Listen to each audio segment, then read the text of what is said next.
Okay.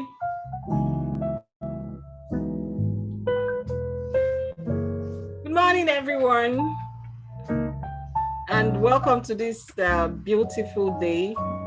I hope you all can hear me. Hello, can you all hear me? Yes, I can hear you. I can hear you. Okay. Ideally we're supposed to start, but we're gonna give another 5 minutes so that people can join, and then we'll start by exactly 10:05. Thank you. Okay.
Okay. Good morning, everyone. Good morning. And yeah, welcome to this special World Fisheries Day event and book launch. Okay, so as you know, the World Fisheries Day is celebrated every 21st November throughout the world by fishing communities. But we are not a fishing community, but we wrote a book on how to start a fish farming business in Nigeria. And we couldn't think of any better time and day to launch it than this.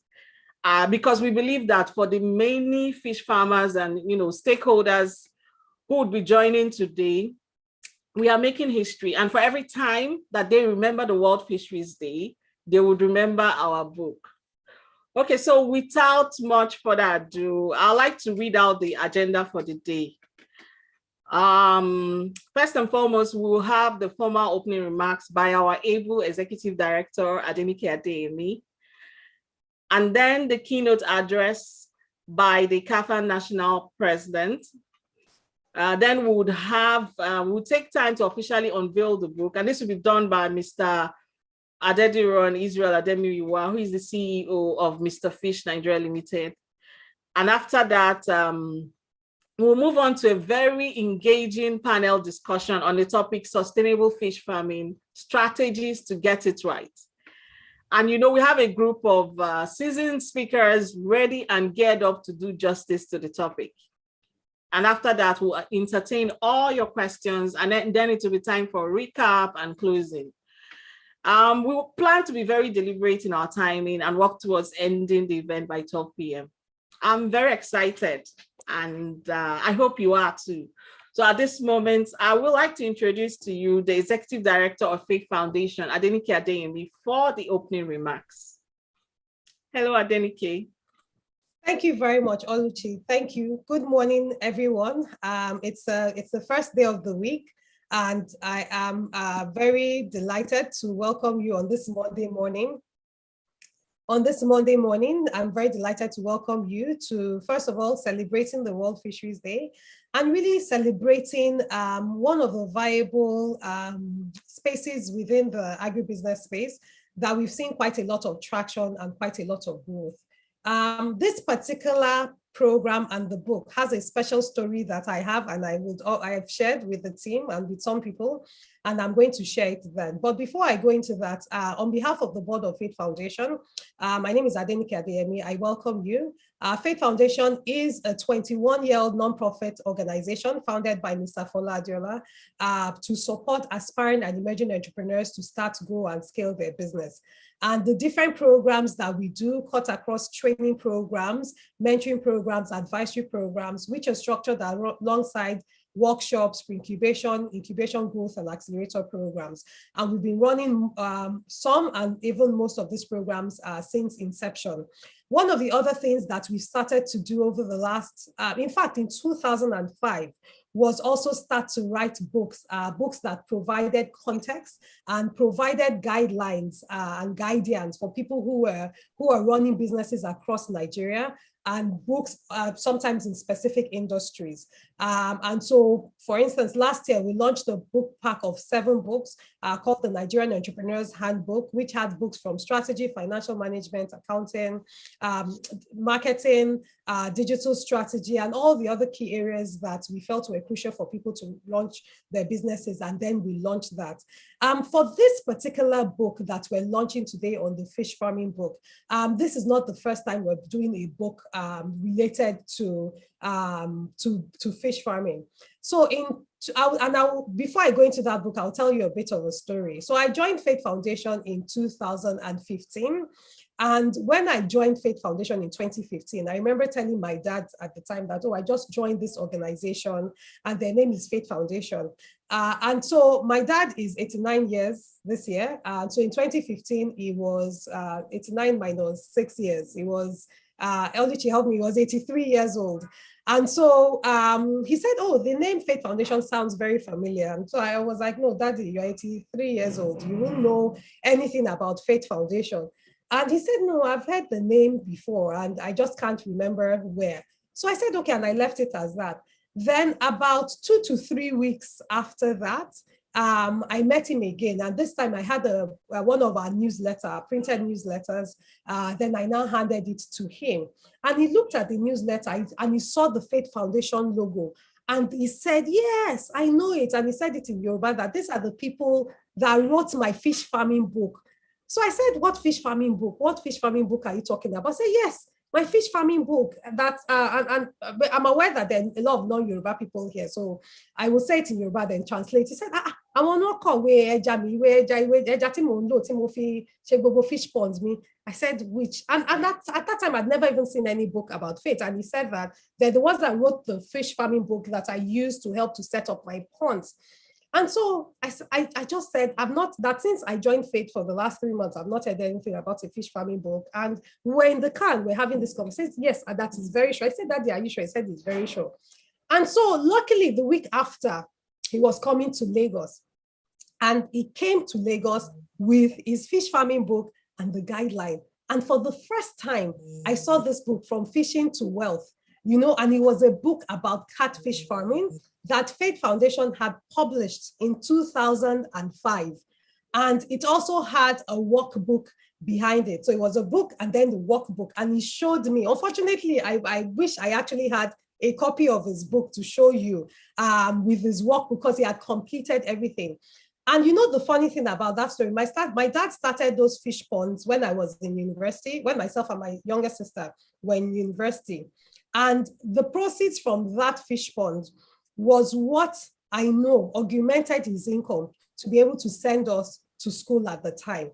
And that is, for me, the irony around that, right? That I'm in an organization that wrote a book that I didn't know about, that had contributed to revenue generation, even for my dad, that I had no clue about.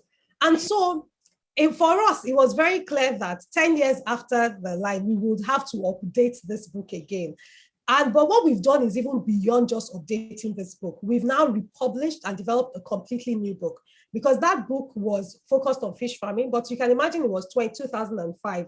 There are new farm practice, there are new aquaculture practices. People now do fish farming beyond just even just catfish to tilapia and all the other varieties itself. Technology has also changed and improved. There are quite a lot of people who are also within the space now as it is. And so farming practices are there. There's so many ideas and knowledge and information that is shared.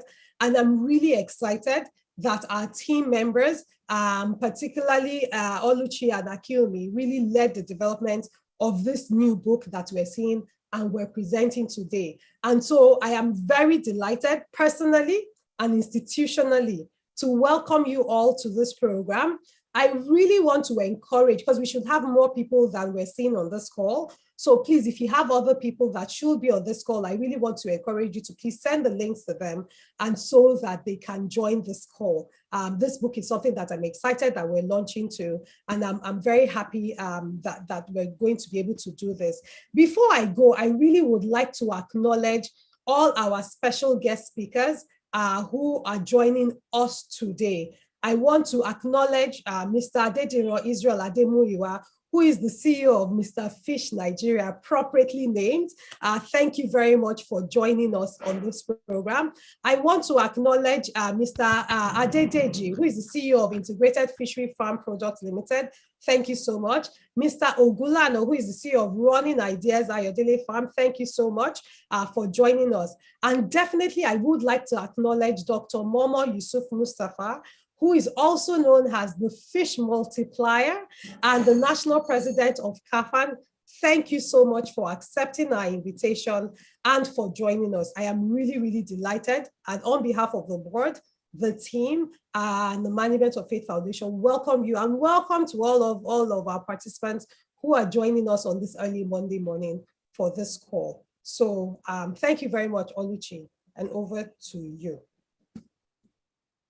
Okay, thank you very much, Adenike, for that very brief but very apt opening remark.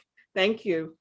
Okay, ideally, the next thing on the agenda is actually the keynote address, but he sent in his apologies. He had a family emergency. He would be joining later in the day. So we'll move on to the next thing on the agenda, which is the book unveiling. Okay, so at this point, we would like to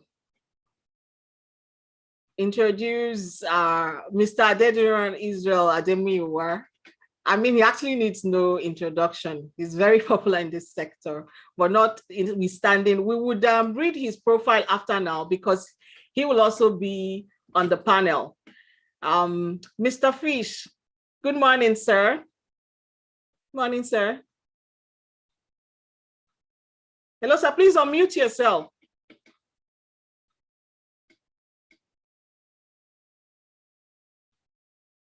Okay. Okay. Is it okay now? Can you hear me? Yes, sir. I can. Good morning, sir. Yeah. Good morning. The only challenge I have now is there a way I can boycott calls and WhatsApp calls on my phone now? It's just been bombarded Monday morning. Somebody told me that Zoom has the power over other calls, but it's not happening now. What can I do? They're going to break me. I honestly don't have a response to that. Okay, what I'll you do, joined the call with your did you join the call, the meeting with your phone? Yeah, with my phone, yeah. I clicked on the link. on the email, yeah. On the email. I think that's what's causing it. What I'm going to say is that I'll do the unveiling now, but in case there's a break, I always just stop them. I think the mistake on my part, because always somebody just called me now, a meeting with some people bringing a pelleting machine from China. I said, no, I can't answer anybody now. And they'll keep coming. So okay, if you see sir. a break, pardon me. Okay, sir, so let's make it brief before they cut you off. This is the greatest event that I've witnessed now in fisheries, because thank God this is World Fisheries Day. And like you see on my cap, that's what I stand for, fish. Now, Faith Foundation wrote a book initially that Ms. Adeyemi was talking about. That's this book. The book with the dad. Hello, are you with me? Yes, okay. We have the book. Yeah. Okay, that's the book. Right? I still have it with me. So I haven't seen now, what's the difference between this book and the new one? I went through it up till 3:30 a.m. today. I can say it's mind-blowing. I don't know how you want to sell it, but I know I will have almost close to 1,000 people who are ready to buy. Because wow, there are about 3 things in this book that are unique that most farmers avoid. And that's one, where you talk about, what do you call it now? This accounting area. I think, okay, first of all, let's talk about the overview. Let me just take it straight. First of all, the overview. Nigeria still has this shortfall. We keep complaining, population increases every day. In Lagos, almost 22,000 people are born in Nigeria every day, if it's not Lagos. So we can't even meet up.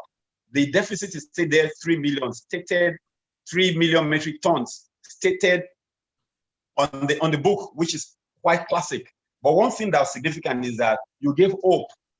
Nigeria already from 0.1% together with 10 countries is now about 3%, according to CNN some years back. I had it even in the news myself too, which is good news. But the deficit is there, showing that the need for catfish farming must be addressed with an urgency, just like we have this book now.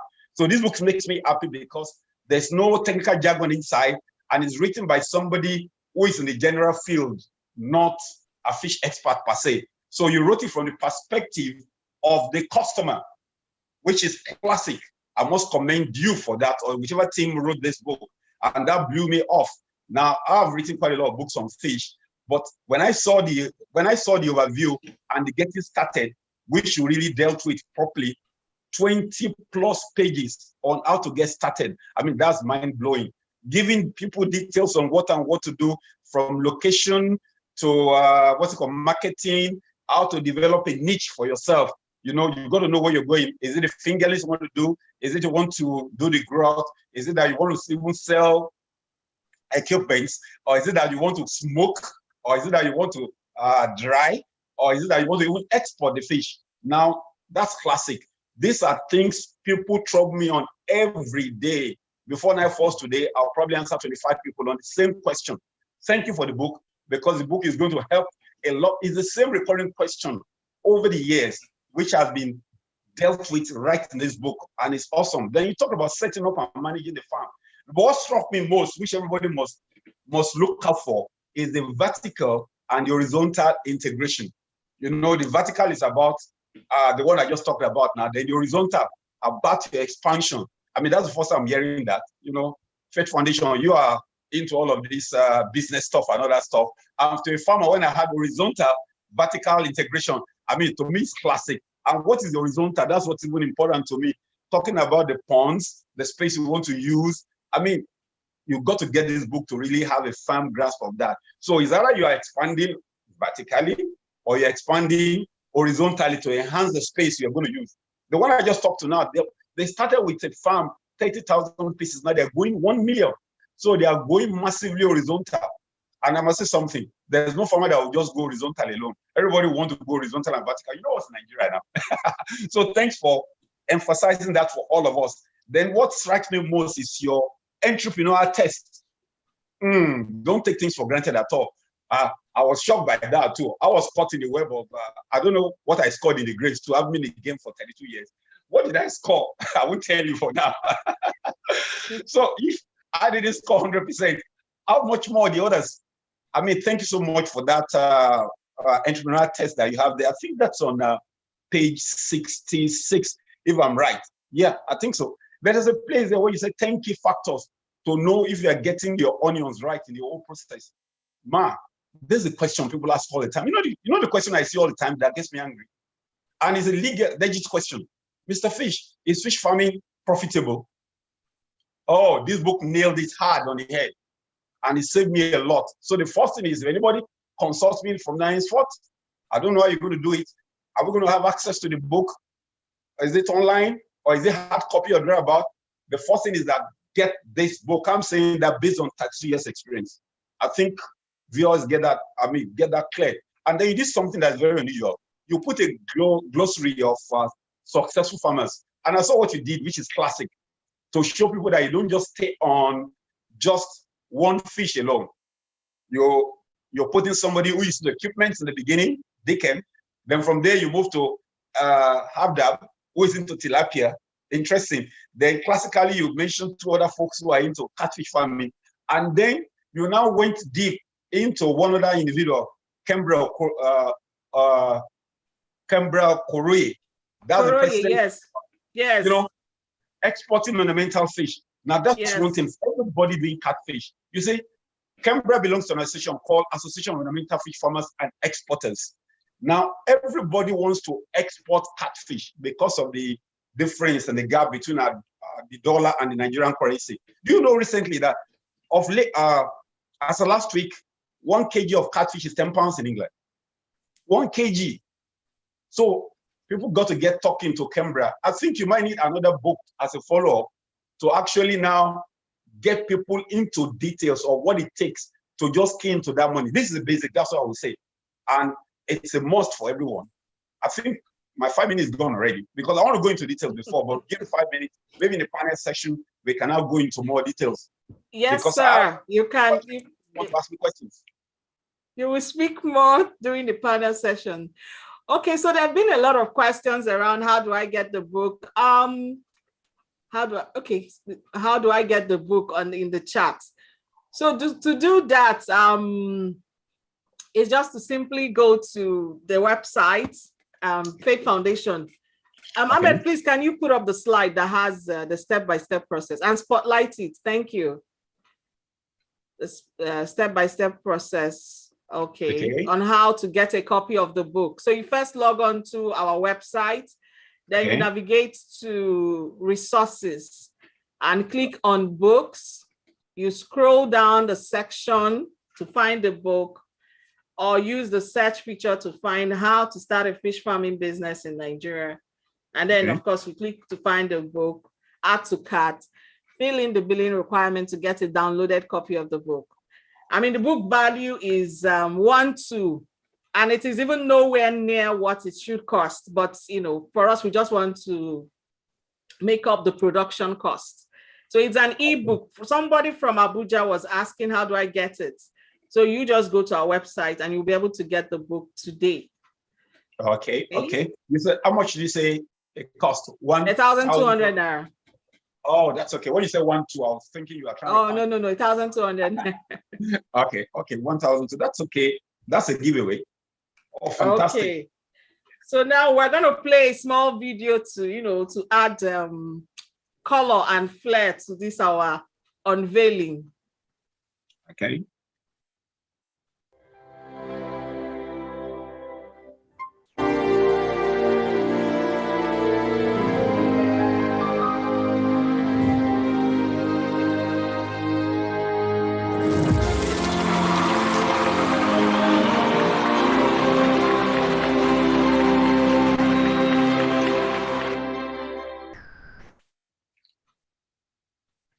All right.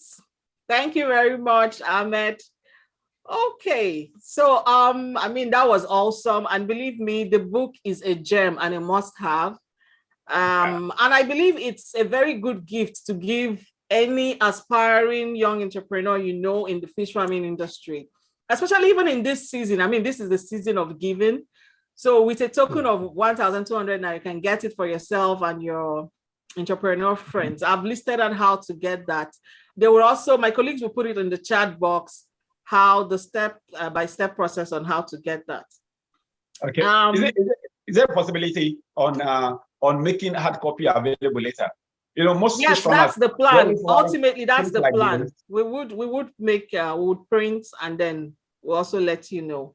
How soon would that be? Because okay, 9 people have asked me this morning now, Mr. Fish, are we getting the book today or there? I said, no, okay. So by the end of this year, we'll be doing that. Okay. Okay, wonderful. Okay, that's all right. All right. Okay. Okay. So I mean, like we had mentioned at the beginning, today promises to be an exciting day. And yeah, some of the things that we had planned is that we would be giving out free coupons. Yes, yes, yes. We plan to give out free coupons to the first. So we'll start now with the first 5 people to join the session. I bet you didn't know that coming early has its perks, right? You didn't know that coming early has its perks. I have some names here, so I'm going to call it out. There's a Tubo Tamuno. I hope he's still on the call. Jack Rees. If you're here, please just say yes. Tubo Tamuno Jack Rees.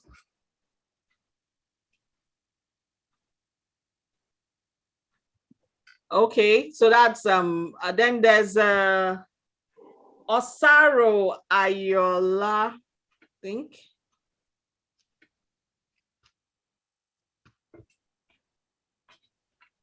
And then Olayemi Ayola.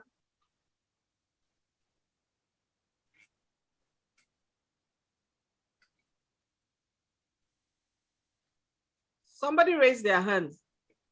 Not sure why. Okay, they are here. Okay, okay. So I said Osaro Ayola. What's the other name? Olayemi Ayola.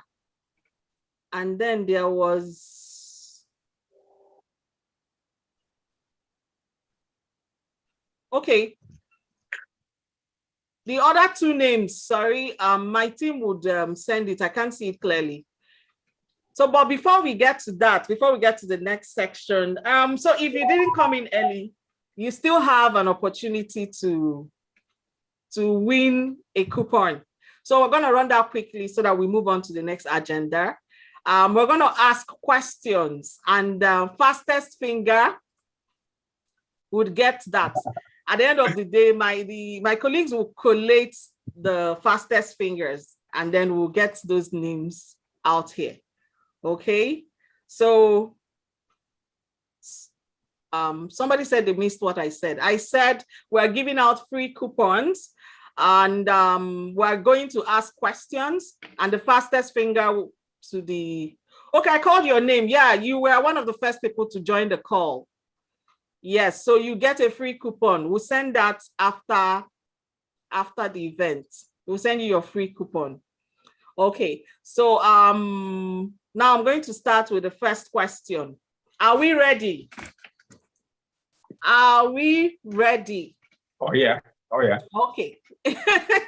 Okay, so ideally, when is the World Fisheries Day celebrated? So they've typed the question in the chat. Fastest finger will get that. They will take notes and then collate. Somebody said today is not a date. But anyway, they will do that. And I'm not sure the correct answer has come in yet. Keep checking. Okay, so the next question is, fish is a major source of omega-3, true or false? Fish is a mega source of omega-3, true or false? Okay. Then the third question is, what is the most cultivated species of fish in Nigeria? What is the most, oh, okay. Wow, you guys are faster than the question. Honestly, I see the chat box buzzing, like it is buzzing. Okay. Okay, so what is the process of injecting fish to retrieve their eggs called? The process of injecting fish to retrieve their eggs. What is it called? Okay. Okay. Now, the fish used for this egg retrieving process, what is it called? The fish you use for the egg retrieving process, what is it called? Somebody said I'm going technical. Of course I have to, but I'm saying the correct answers anyway, so somebody knows that. And then, okay, so what is the title of the book we are unveiling? Wow, I mean, everybody should get that, right? What is the title of the book we are unveiling?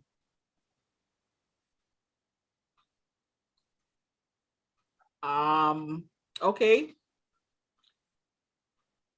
You have to get all the title, the full title. I see some people typing, but okay, I'm not seeing the answer yet. Just keep working on that. Okay, then what is the pipe in a fish pond used for? What is the pipe in a fish pond used for? And does fish farming require good water source? Yes or no? That's simple. The answers are coming faster than the question.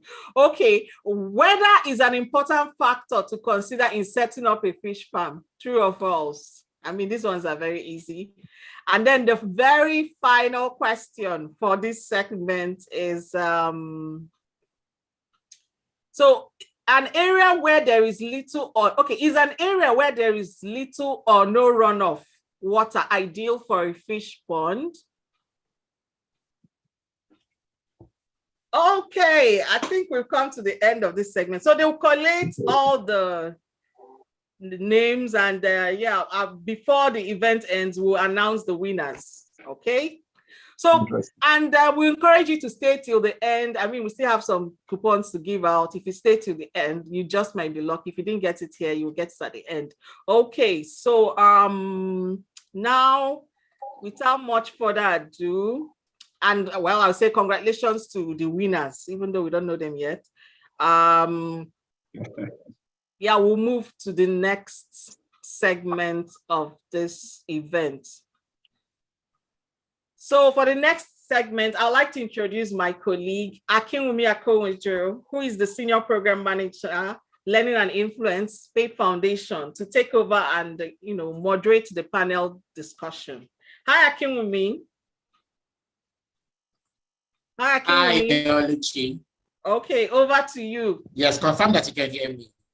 Yes, I can. I can hear you. Yes. How are you doing? I'm good. All right. So good. Yes. All right. So good morning to everyone again. And thank you for joining this book launch. Yes. So thank you for joining this book launch and this world.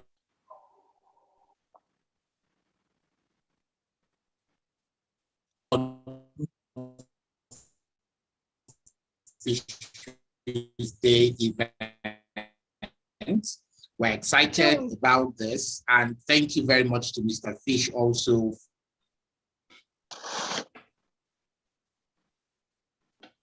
Akinwumi. The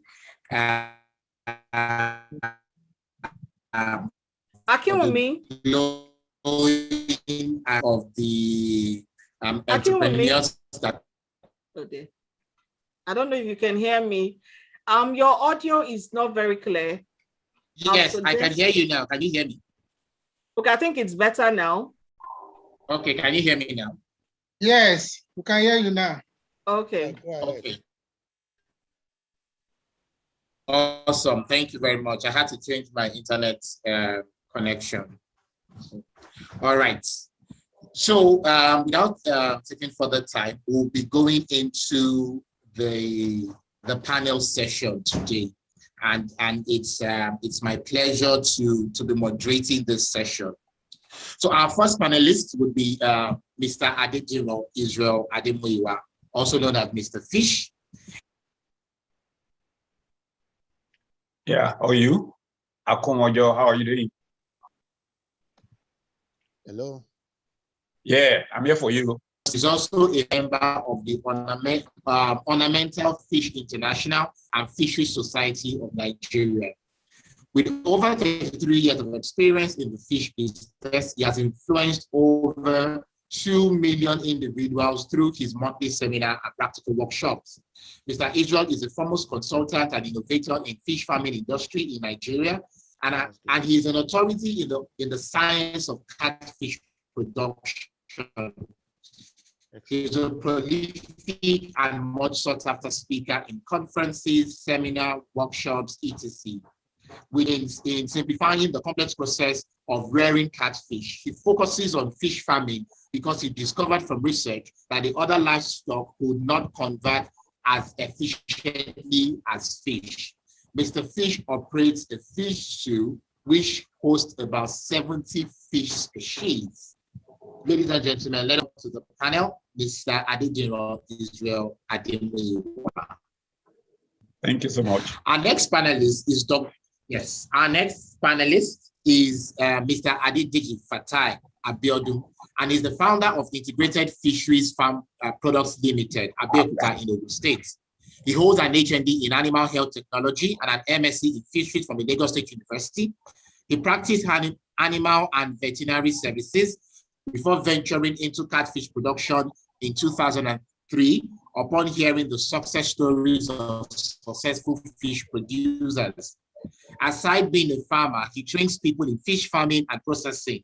He is the National Secretary of the Tilapia Aquaculture Developer Association of Nigeria and is heavily involved in the propagation of tilapia culture in Nigeria.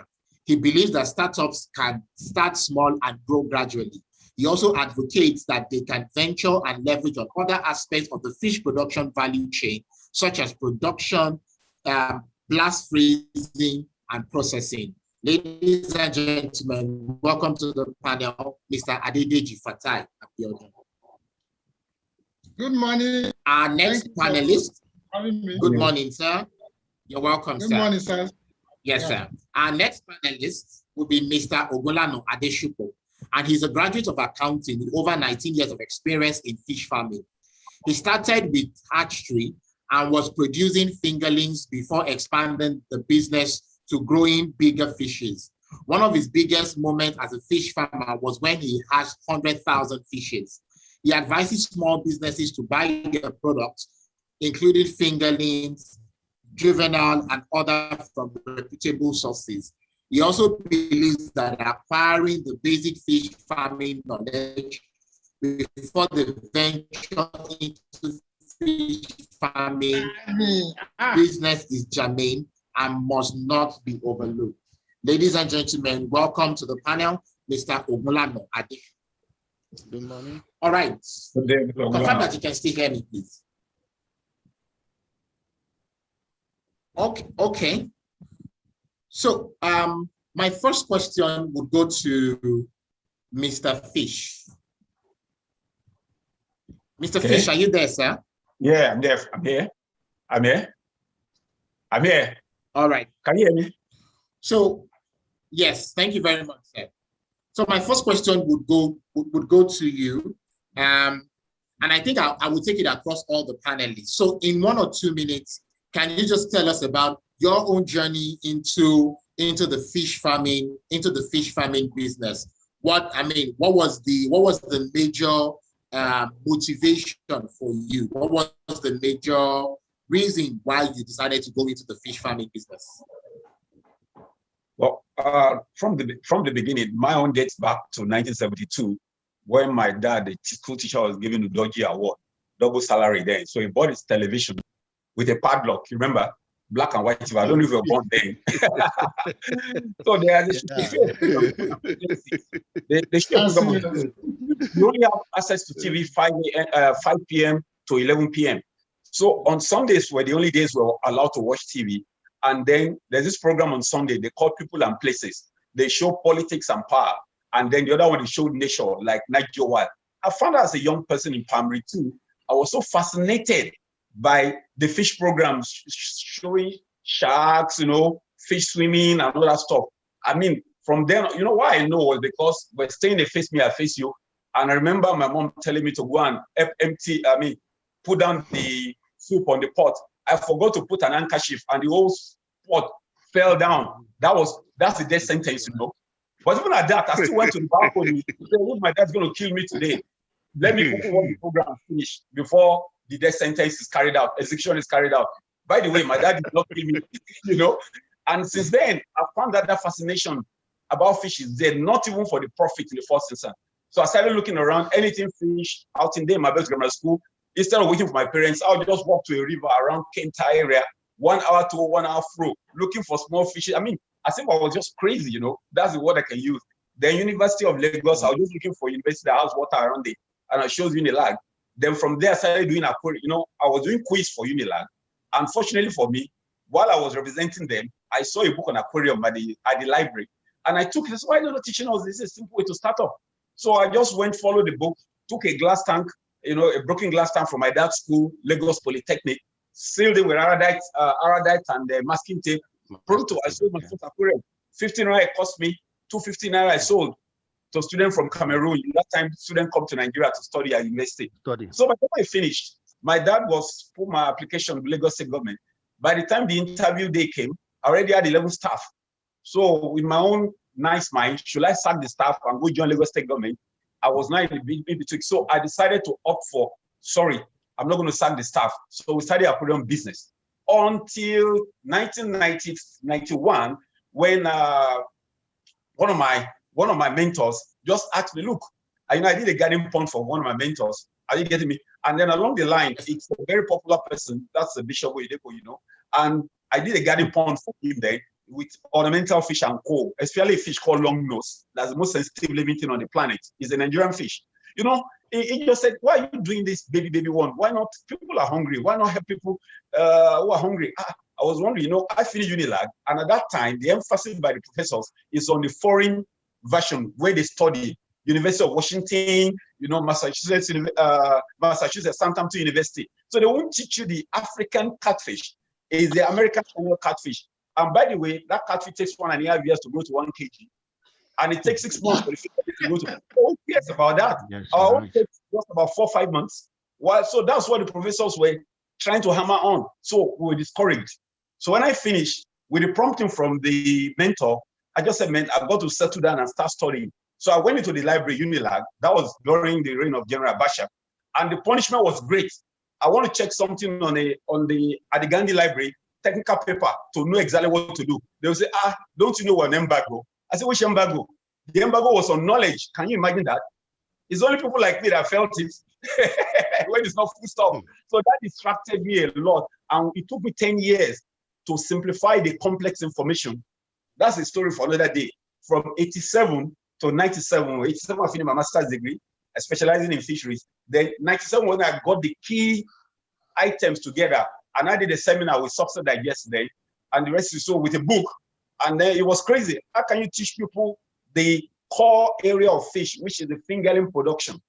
And that caught many people by surprise. With Success Digest, he had a magazine with national coverage. Before you know it, People all over Nigeria in 2 years started having an idea. People didn't worry fisheries.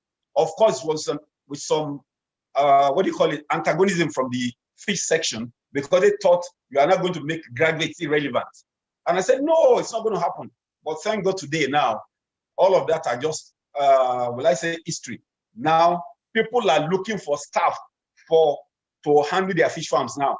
Whether you're a graduate or you are from the orthodox or unorthodox, pardon me to use that word now, orthodox or the orthodox area now. People are looking for, as current now, I have a customer who is looking for almost 20 staff. Where do we get Mr. Fatai? Where do we get other panelists? We still have that glut.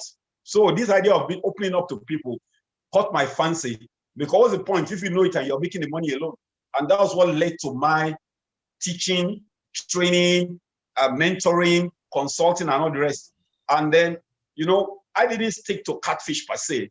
Why? Because I know fishes is vast, the way we're taught in school then. So if you get to my compound, you first of all see that catfish is just one out of 24 of different opportunities making money in fisheries. First of all, the trawling is there. Two, the aquaculture is there. Then we now have catfish. You have the other one, the white catfish. You have the heterotis. You have the tilapia. You have the, what's it called? The carps. You have the gymnacus. You've got the, what do you call it now? The snakehead. That's just fish in the world. Then from there, you move on to the ornamental fish. Then from there to aquatic. It's a vast world. Faith Foundation. We're on the long haul, we're just starting to hit the nail.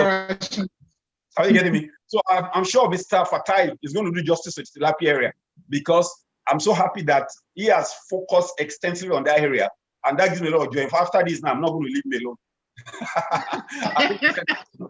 You're welcome, sir. Yeah.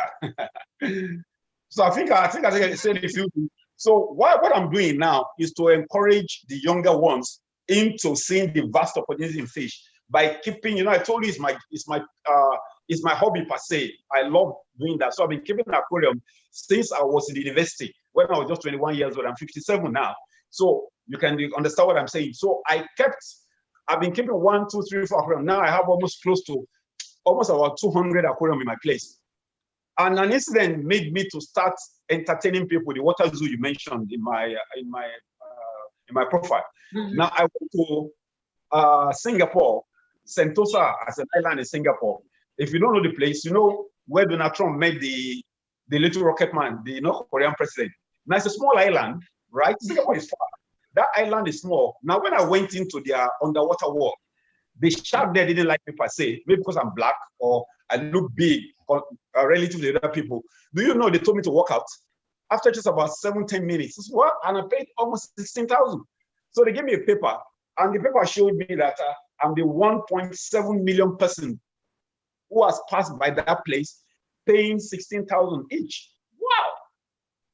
I started thinking, so all these times I'm keeping my pets, why can't I entertain you, make other children see it, you know, and have the joy? Maybe they will pick up interest, and that's what led to the water zoo. And today, over 6,000 school children from almost about 800 schools are there, and it's going to get better by the day. And I'm imploring other farmers too to do the same thing. If they have that you know, I'm a polymath in fish, and that's a problem for us. It's difficult to make money when you're polymath because you're not focused like the money bags in the business, like the Mr. Fatai and co. You know, they are just you know, they focus on the money aspect, grow the fish, sell the thing, make the cash. But me, I'm more about go ahead, let everybody grow together. Maybe money will come later. I hope so. So all right, thank you very much, sir. Thank you very much, sir. Okay, so let me go to Mr. Adedeji. So, in your own opinion, what do you think are the men have when they want to start, have different ideas, different thoughts about fish farming business? But what do you think are the most frequent misconceptions that people have regarding fish farming business in Nigeria? Thank you for having me. I am Adedeji Fatai Abiodun, and just like Mr. Fish said, you may not recollect, but we are regular frequent customer at his Yanopaja Paco bus stop office way back. Okay. And some of the books that he wrote then, I still remember. I was still in last week in those days. I used to buy from him. I pick up part of the inspiration also from him. Let me give him that credit. Aside the fact that I read Fishery 2 from Lagos State University after my HND from Federal College of Animal at Ibadan. But just like you said, the misconception, let me put it this way. In those days, it was like some people thought that fish farming is how do I put it? It's a make money quick venture. Yes, they think it's like a make money quick venture, and quite a number of people start entering into fish farming. They want to make money quick and get out, or they want to make money, the way Nigeria used to think. But on getting in, they find out that, man, this is much more than just making money. You have to be able to do all that you need to do before you can make that money. There's so many hurdles that you need to cross. And if you are not ready to cross those hurdles, then forget it. You are going to lose your money. You are going to, just like I used to say, that you throw money inside water. So you are going to throw your money, throw them into the water, and it will get drained through the pipe, and that will be the end of it. So a lot of people start realizing a lot of abandoned fish farms all over Ikotun, where I started my work from, and all over the place. If you travel out of the state in those days, travel to Abuja, you see multi-million naira project abandoned because of the fact that they believe that initially it's a make money quick thing, and they now realize that it's not make money quick thing. It's a business like every other business. That all that is required for all other business to succeed is what is also required. From your seed to good water quality, from good location, good water quality to your seed, to good marketing strategy of takers if they are available, and so on and so forth. So that was the first to me. People misconcept that this fish farming thing is to make money quick, and it's never so.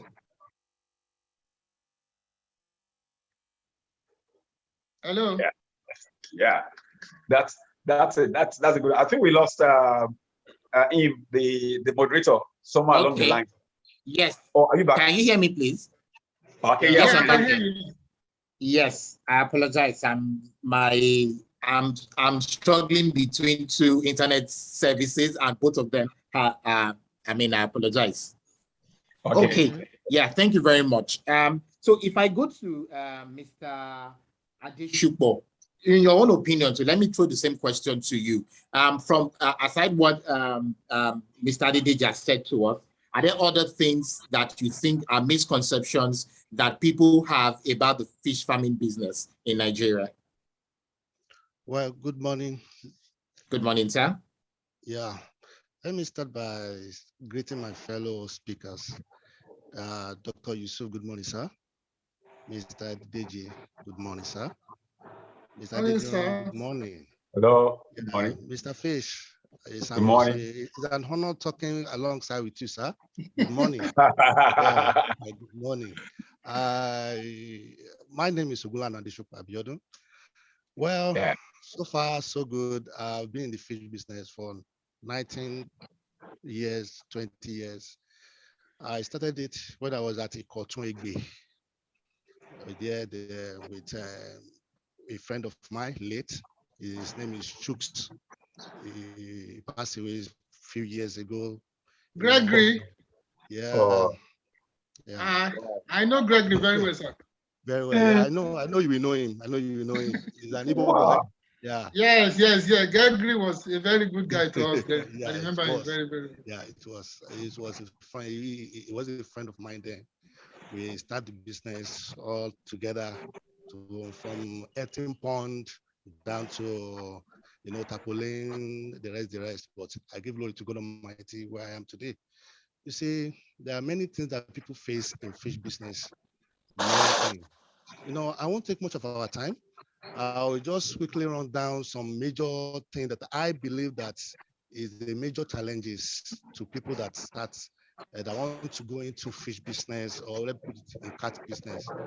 You see, I have just only, let me put it, 5 major things that I see that can make people succeed, or let me put it that will make them that will make them grow faster in business, in catfish business. Number one is stick to your own method in your farm. I believe Mr. Fish will know that, and other speakers also. Then number 2 is never leave your farm for workers to manage. Then number 3, apply the right size of fish for your fingerlings, till you set them off. Number 4 is maintain the right place. You collect your fingerlings that is good, whether breed stock, whether fingerlings juvenile, jumbo, or the rest. Just maintain the place. Then the 5th one, which is the last one, is maintain the good water, right temperature, right pH, with method of ponds that you are using, maybe circulation system, any other system that you know that is good for you in your place. See, all these things are the major things that makes people fail in catfish business or in fish business generally. You see, we have been facing a lot of challenges in fish business, but I so much thank God that we have someone like Mr. Fish alongside with us, that at least some tools, I've bought some tools from them, but he won't remember me because I used to go to his shop then at Yanopaja, Yanopaja, downtown. Bus stop.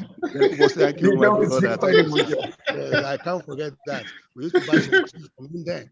So all these things assist us a lot. So, and I believe many like me, like others also, we appreciate him. We appreciate him. Thank you very much, sir. I really appreciate you for the good job you are doing so far. Thank you very much, sir. Thank you very much, Mr. Adeshukbo. So I'll go back to Mr. Fish, and then my next question would be, in your own opinion, what are 2 major challenges that you think that the fish farming business or the fish farming sector has had to grapple with in the last couple of years? And then what are the major achievements that has happened also? So challenges on one end, but on the other end too, what are the achievements that has happened? What are the improvements that has happened? What are the good things that has happened in this sector? Over to you, Mr. Fish. You said two major challenges, yes, right? 2 major, so that we can limit that. Yes, 2 major challenges, but to also look on the flip side, what are the good things that has happened? What are the improvements that have happened in this sector? Well, maybe I'm going to correct the question to some extent. I think if you say 5 major, from what I've gone through, there are 5 major problems. The first one is the know-how. The know-how is a major thing, simplifying the knowledge. And I think this book comes in handy. Look, I'm going to sing the song of this book that you just wrote. Are you getting me? It's a lot simpler than mine. It's a big problem with everybody. Somebody is investing almost 20 million naira and he knows next to nothing from diaspora, and not next to nothing about fish, except the few clips he sees on YouTube and other stuff. I'm just on the speed 20. I've known people that are putting in 70 million, and yet they don't know nothing. Even because they are not fish people, they've got the cash, they want to digress to farming. Are you getting me? Especially the Southwest folks, because in Yoruba land, they say, and fish farming is one of the best things that can happen to you when it comes to profitability. So most of them don't have this simple thing to look at. I got books, right? About 6 of them. It's burdensome. I attach you videos, but with this simple one now. So that's when you see all the nice things that happen to fish now. Knowledge, paucity of knowledge. Are you getting me? And now this book is a solution. So I hope I answered that one. Then number 2 is this issue of fingerlings mortality. Fingerlings mortality. Every week I get over close to 800 calls. and almost 400 out of it to be about my fishes are dying in mortality. And what exactly is the major reason for this? I believe underneath somehow is this thing that they call inbreeding happening. Nobody's bringing in parent stock from other lands to come and mix with in the early days. I think one Oba did that, CHI did that, Alakija did that, Durante, and probably one other fellow then. But after that, everybody's been mixing this with the local boys from Ogu River, from River Niger, you know. Now, these guys have mixed themselves so much, like guys are just inbreeding now. So that makes the fish weak to a large extent. That's number one stuff. So I'm going to say, let somebody, I don't know if the foundation is going to give us some funds in that area or thereabout, to have what they call a broodstock bank. We need it in Nigeria to really help the people who are into fingerling production. Or if there's any big investor listening now, create a broodstock bank. And we're going, it's there in the United States in so many places. So I think that's number one. Then number two problem with the fingerling stuff is this issue of water quality. Now, if your water is not right, you know, baby fish is going to be hit hard, bam. Just like a child that's born in winter. If you don't make the environment comfortable, cold is going to kill the baby quickly, unlike we that our skin are already tough. So if you have that water, your water has to be okay. And thank God for one man, Dr. Agdato, and a host of other, he specializes in this area of testing water, animal care. Analysis, yes. I mean, he passed on early this year, you know, may so rest in peace. Yes. But his legacy still lives on. I tell everybody who wants to do water test, go to their place to do a water test. Basically, what do you look for in water? The pH, the hardness, then the ion, and the microbial count. Are you getting me? pH is about, all of us are guilty of that, global warming. They just made in Glasgow recently now to help resolve that. Glass flaring, automobile exhaust, you know, global warming like we're talking about now. So that makes water to be increasingly acidic, especially in cities. So what you do is to actually get the water come back to normal. Most people use sodium bicarbonate. What's it called? You know this thing you use secondary school now when you're doing tile sport. Maybe if it's simple, you know that thing that you paint the rocks with that white stuff. I think that's going to help you. You know, that's what people use. But every time you empty your tank, you've got to put another one. Until I found that why can't you use seashells and zeolites? Are you getting me? So I coined a term for it called alkalizer. But the difference is that you have to add propionic acid to the shells so that it can release small. So when you put it there once, instead of changing every time you change your water, renew your water tank, it can be there for 2.5 years serving you. And that's bring a lot of relief to a lot of people. Then the third one that has to do with the water quality challenge on this fingerling thing is, you know, when the fish hatches, 50% will go bad. That's normal in life. Even each of us can father the whole of Africa, isn't it? After all, a man's ejaculates just around 40 million sperm cells. Akínwùmí, you can father Africa now if there is enough surrogate mothers to actually plant your seed inside them. But you know, God is wasteful. This happens in fish too. 50% of the babies don't hatch. Now that's where the problem comes from. Now, by the third day, because the fishes all have yolk sac, the fries, so they don't need to eat for now. But once it gets to the fourth day, they want to eat. At that time, the unhatched eggs will start decaying, start developing fungal hyphae on their body. Now, these guys now that are already successfully hatched, they are hungry. They are looking for the best protein. They will just want to go for the decomposed eggs. So the farmer, the young farmer who is doing fingerling production, the hatchery operator, is busy siphoning. So how do you resolve that? It's a whole big drudgery, the whole fingerling business. And that's why there's this scarcity of fingerling still now. So what I did along the line, now I've been a game for years, I just had to put some probiotics together, with some partners in one of the conferences I went for overseas, and call it Mr. Fish Survival Booster. And once you put it inside your tank, do you know you don't need to change your water for as much as 14 days? It will decay the unhatched eggs and turn it to protein that your fingerlings can even eat and do well. And that's been a game changer along the line. So when you say solution, that's a solution. But the real problem for grow-out people is water quality in the main. Now, I've talked about pH. I've talked about the survival booster.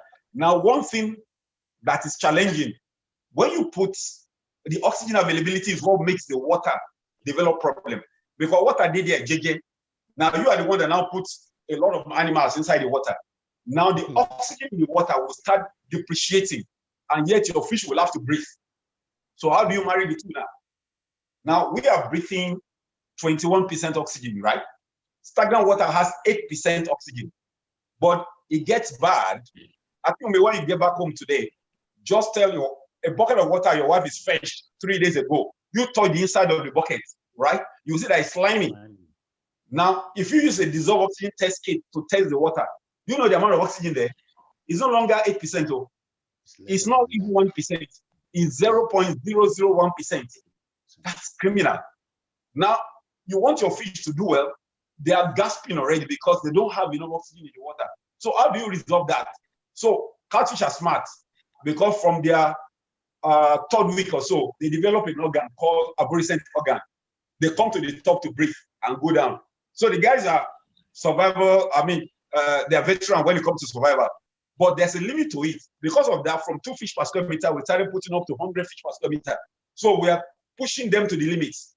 And as they come up and down, do you know one catfish moves 300 meters in the pond in one day? 300 meters. So your food goes to waste with all this spotting activity being done by the catfish. So how do you prevent that from happening? By doing aeration system. You introduce air to break the surface of the water, either using a blower, a compressor, or you do degassing. Just allow the water to go over a set of trees to come down, or you use, what do you call it now? Paddle wheel for those doing netting ponds. So once you just put that in, the oxygen increases from 0.001% to 7. Man, that's it. I introduced this during Obasanjo, this Fish for Us summit then. People didn't know about this, but being in the aquarium world, and aquarium fish are delicate. I know aeration is a game changer for keeping fish as pets, to have them grow in the glass tank.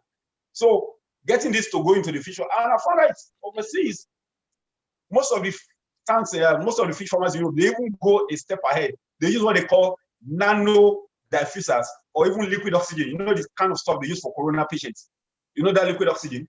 You just allow it to use small. That's 100% oxygen, unlike the contaminated one we have in 21%, you know?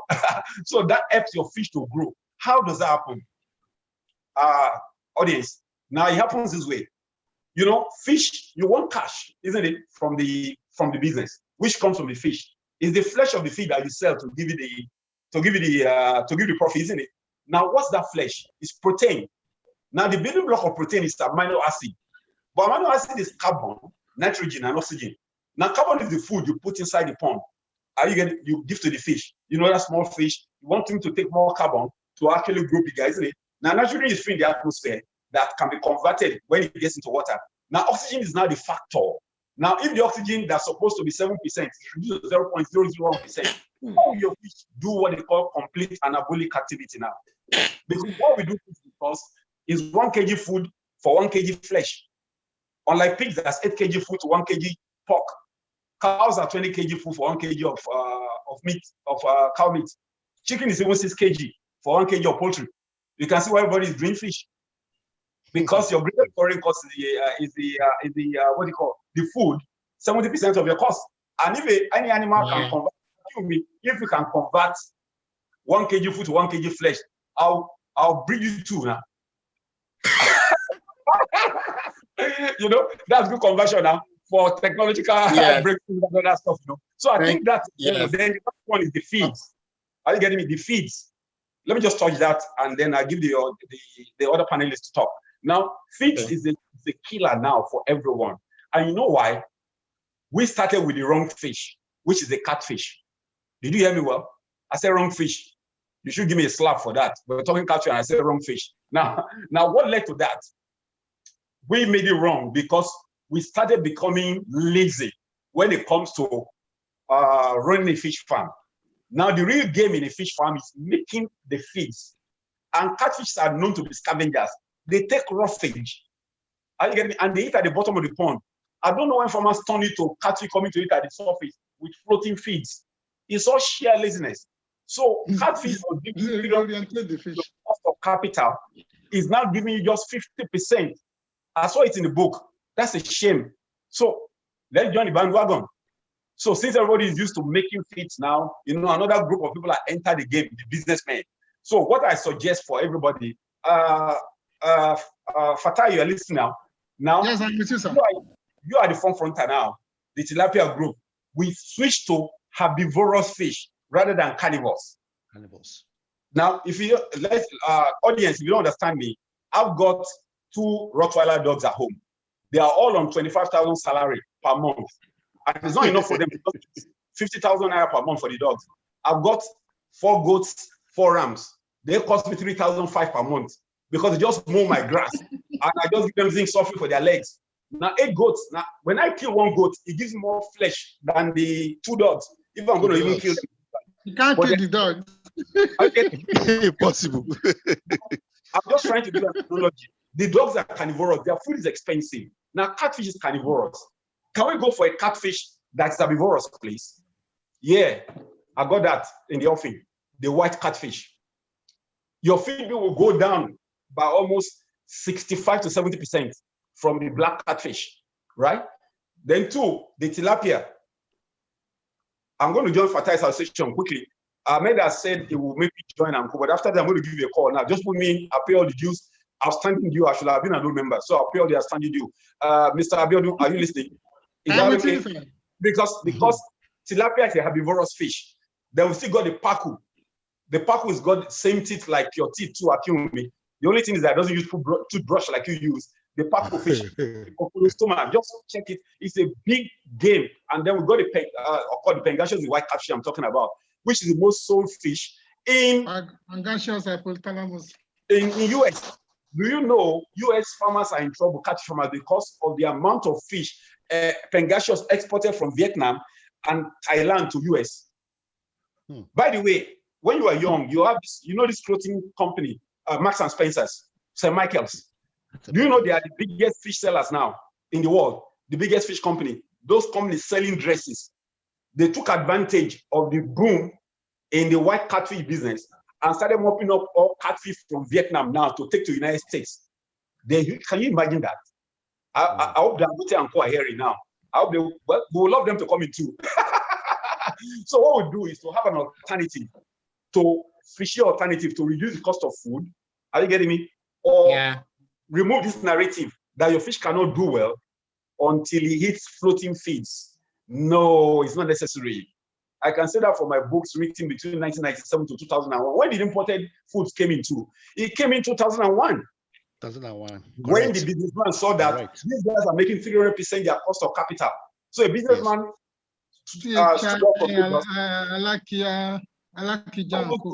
travel to New York, from there entered motor to go to Wisconsin to go and meet Ziegler Feeds, and then bought the feeds, travel by truck, carry the food by truck almost 300 kilometers to New York, pay them at the harbor, now pay the ship to bring it to Nigeria, paid almost 26 agencies at Apapa Wharf, then paid the same equivalent to bring it from New York to, from Apapa to Festac, is about the same amount, then pay the trailer to take it to the warehouse, pay for warehouse, then paid another woman who is, are you getting me, who is having a shop, then you go there majestically as a farmer.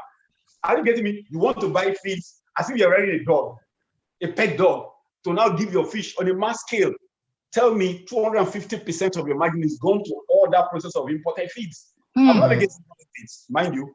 Of course, for your baby now, you won't give them Ugi like we drank Ugi in the 60s. That's why we're smallish. Are you getting me? You give your child baby food, SMA gold, isn't it? So for the babies, you can use imported feeds. But as they grow bigger, switch. And then your profit to swap. I think. Thank you very much. Thank you very much, Mr. Fish. Thank you very much. I see that Mr. Adedeji, he was really, trying to contribute to a couple of things that he said. So, Mr. Adedeji, my question to you would be that, in your experience in this field, what are there government policies that either hinders or supports the growth of farming of fish farming in Nigeria? So anything around government policies or the activities of the government that either slows down or has also supported the growth of fish farming business in Nigeria? Over to you, sir. Thank you very much for the question. I love the question because I like addressing issues regarding government interventions and all that. First of all, it's both ways. governments have policies that hinders the growth of aquaculture in Nigeria. Just like what Mr. Fish mentioned earlier, there is this issue of broodstock bank that he mentioned. You know, it's not supposed to be our problem, right? It's not supposed to be farmers' problem. The Federal Ministry of Agri through Department of Fisheries is supposed to be at the forefront of this to make sure that, okay, for Nigeria farmers, you don't need to start sourcing for broodstock from Holland, from Norway, from Bangladesh, or from wherever. Just come to Abuja or come to the Department of Fishery in your state. Then you get the newest generation broodstock line. Let me put it that way. So government is hindering. They are contributing to the hindrance to the fish industry by not doing what they are supposed to do. All right. If they have taken care of that now, that would have been one issue. The other issue would have been the issue of the feed that we just mentioned now. In the other livestock industry, the government intervene one way or the other. Look at the issue of this maize matter now that is still ongoing. CBN is bringing in maize and is distributing to poultry farmers. They are not distributing the same if we need that to the fish farmers. The issue of the fish meal, which constitutes a major hindrance as cost of contributing to higher cost of production for catfish, is mostly imported. And if you attempt to go through Congo, go through Chad to go and bring this in, just like you have, Mr. Fish mentioned on the logistic cost, you still build up this cost and it will be back on the farmer's table to take care of. So these are the first two. But government also encourages farmers, because my experience, different from my experience when I was in Lagos, when I came to Abeokuta, and what I found out on ground is that government through the Department of Fishery, Ministry of Agri, they encourage farmers to form themselves into cooperatives, and they promise them that, okay, we are going to be giving you incentives if we can only deal with you as cooperatives, as cooperative farmers. And all over the state, as I speak, there is no local government you will get that you will not meet 1 or 2 or 3 cooperatives that already formed themselves into clusters, and they are doing very well. It's easier for them to approach CBN for grant and loan with equity, with small equity and equity contribution. You understand what I mean? With small equity contribution, and be able to move on. Then within that setting, there are off-taker groups, processor groups that are mopping up this farm produce. If you go to Eriwe farm, when Eriwe was still Eriwe, but as I speak, there are so many other of these clusters spread across the state, and people are doing business. So I believe that it was government policy in the first place. But again, sir, government policy, this same government policy that is encouraging, like the Ogun State government now is asking constituted farmers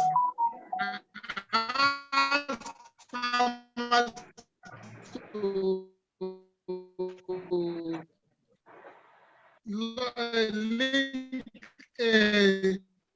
log into the Ankaboro as government backing. Government is not there to back. Put the equity, they have to look for collateral to be able to collect this loan and survive. So how do they make profits in this type kind of situation? This is the problem that we are facing as I speak now. So government encourages us to form cooperative.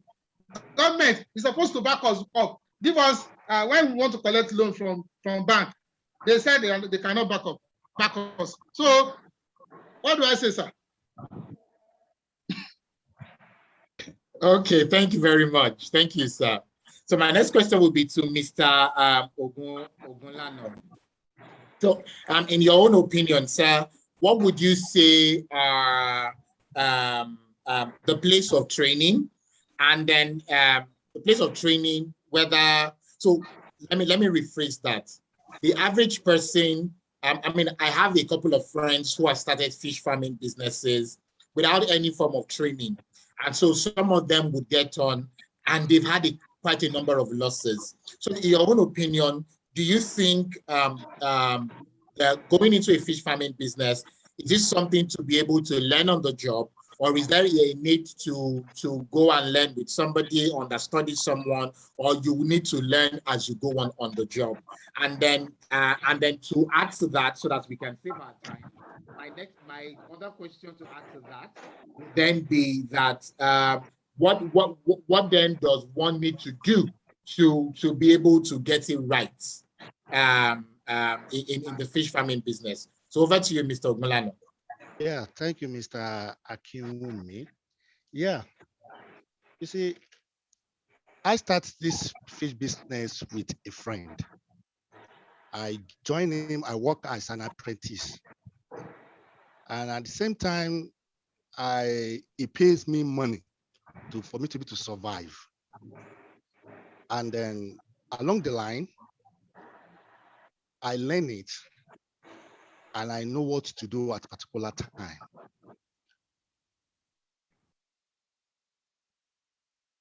Now, that was how I continue, start moving forward gradually. Now, if anybody wants to go into catfish business or fish business generally, you have to look for someone that have enough knowledge of it. Enough knowledge, whether university, whether polytechnic, whether someone's that have already been in it for years, because there's what we call let me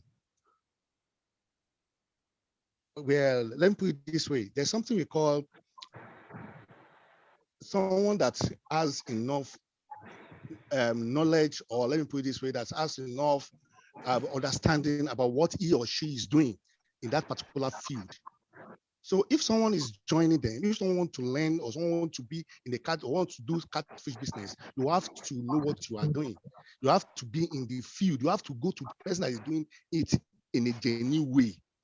There are many people that are around this place that are already doing it in a form that's what they're just after is money. Money, money, money.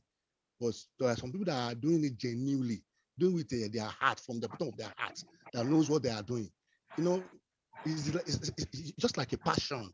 When you have a passion for something, gradually from that, just gradually move on from it. You see? So if anybody wants to go into catfish business or to any fish business, you have to go to the new place, go for training, at least go for the right source. Search, for the right source. That is how someone can move on, so that you won't be able to tired, even if you have challenges. You see people around you that can easily assist you in getting back to your feet. You see, I faced a lot of challenges in fish business, and in some years ago. In fact, I'm talking to you, there's a lot of challenges that farmers face in fish business. According to what Mr. Fish says, there's a problem in water quality. There's a lot of problems in feed, even though we call inbreeding, there's problems that we cannot even figure it out. I rest my case. Thank you, sir. Okay, thank you very much. So we have a few more minutes to round up. So I will employ that our answers will come summarized. Okay, please feel free to post your questions in the chat session. Once I'm done taking my questions, we'll take the questions from the audience to the panelists. So Mr. Fish, my next question to you would be that if you look at the entire value chain of fish farming, are there areas that you think are least explored? From fish, from the feeding to fingerlings, to the growing, even to creating, building fish pond itself, it's a skill. You had talked about someone who majors in water testing and all of that. And then after the fish itself is produced, there are other value additions that can be done. So if you look at that entire value chain, are there areas that you think that they are less explored and that Nigerians need to think about and take advantage of? Yeah. Thank you. I'll just talk about just three areas because of time. Number one, which is really problematic.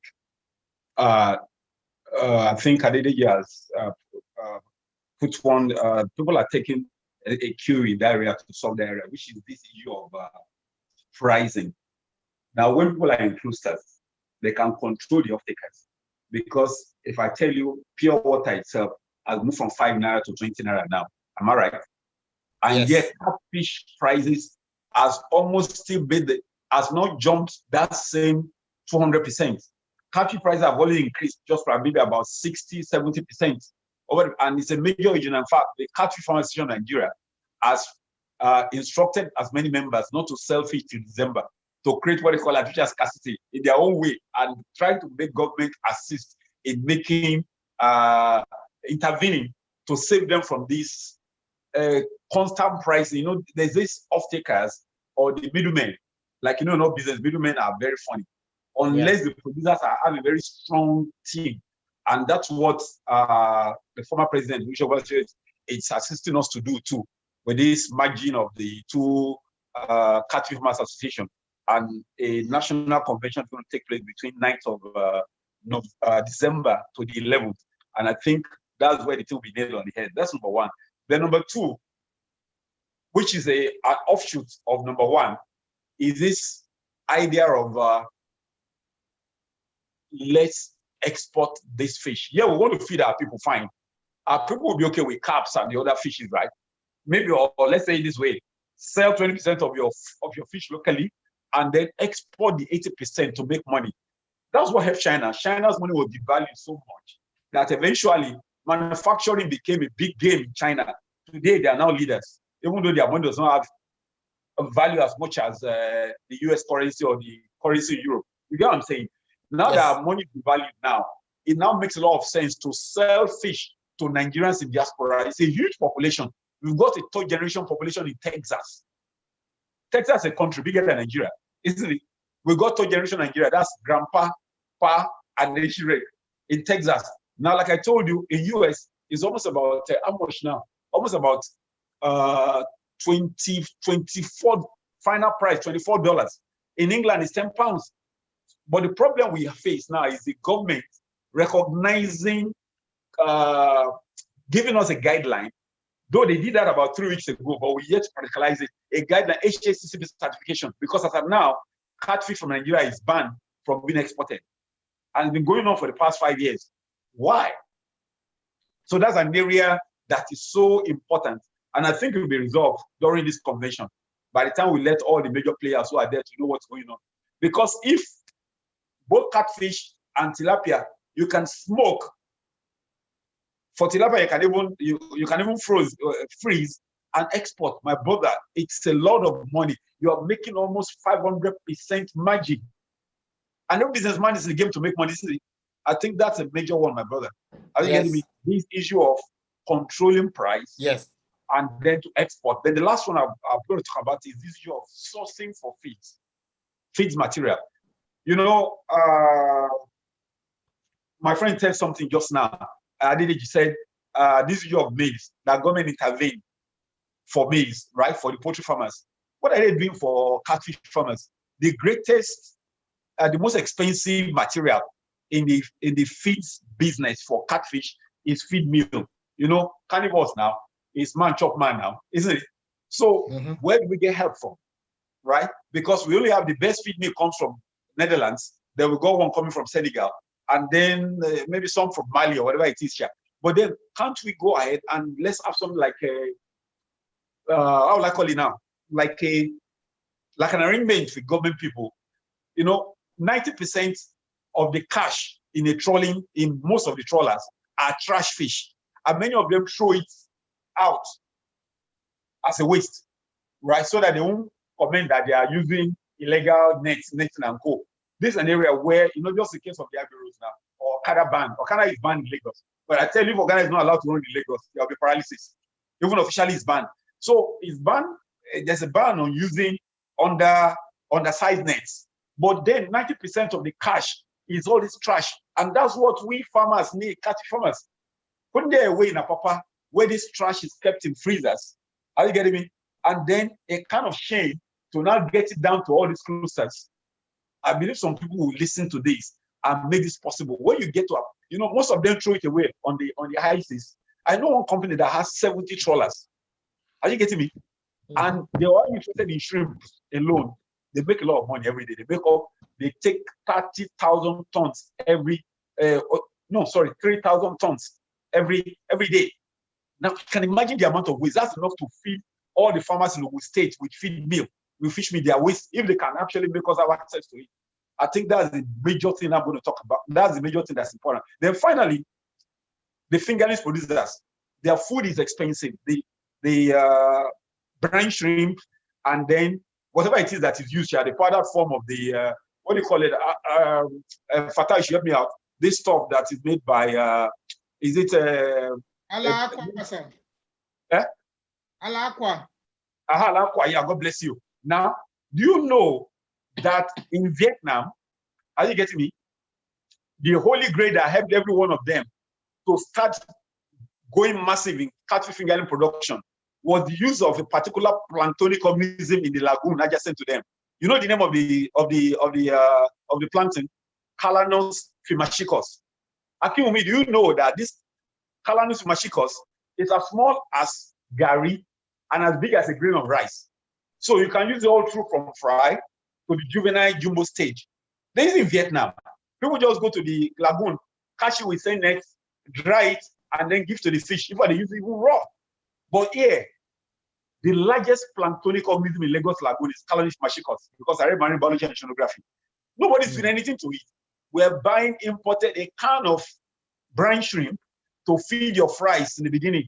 It's about like the SMA gold you give your baby, your infant.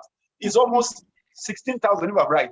I think from 9,000, 16,000 there about. So expensive. And yet we have something that we can get for free. Can government people please intervene? That's why in Nigeria, we have the largest pink shrimp population in the world. We call them banana shrimp. There are shrimps at the size of banana. They all come to the lagoon, their babies, to come and eat these Calanus fimachicus and then go to the sea. And that's what the big players, money or shrimps, is what you use to build Sheraton Hotel.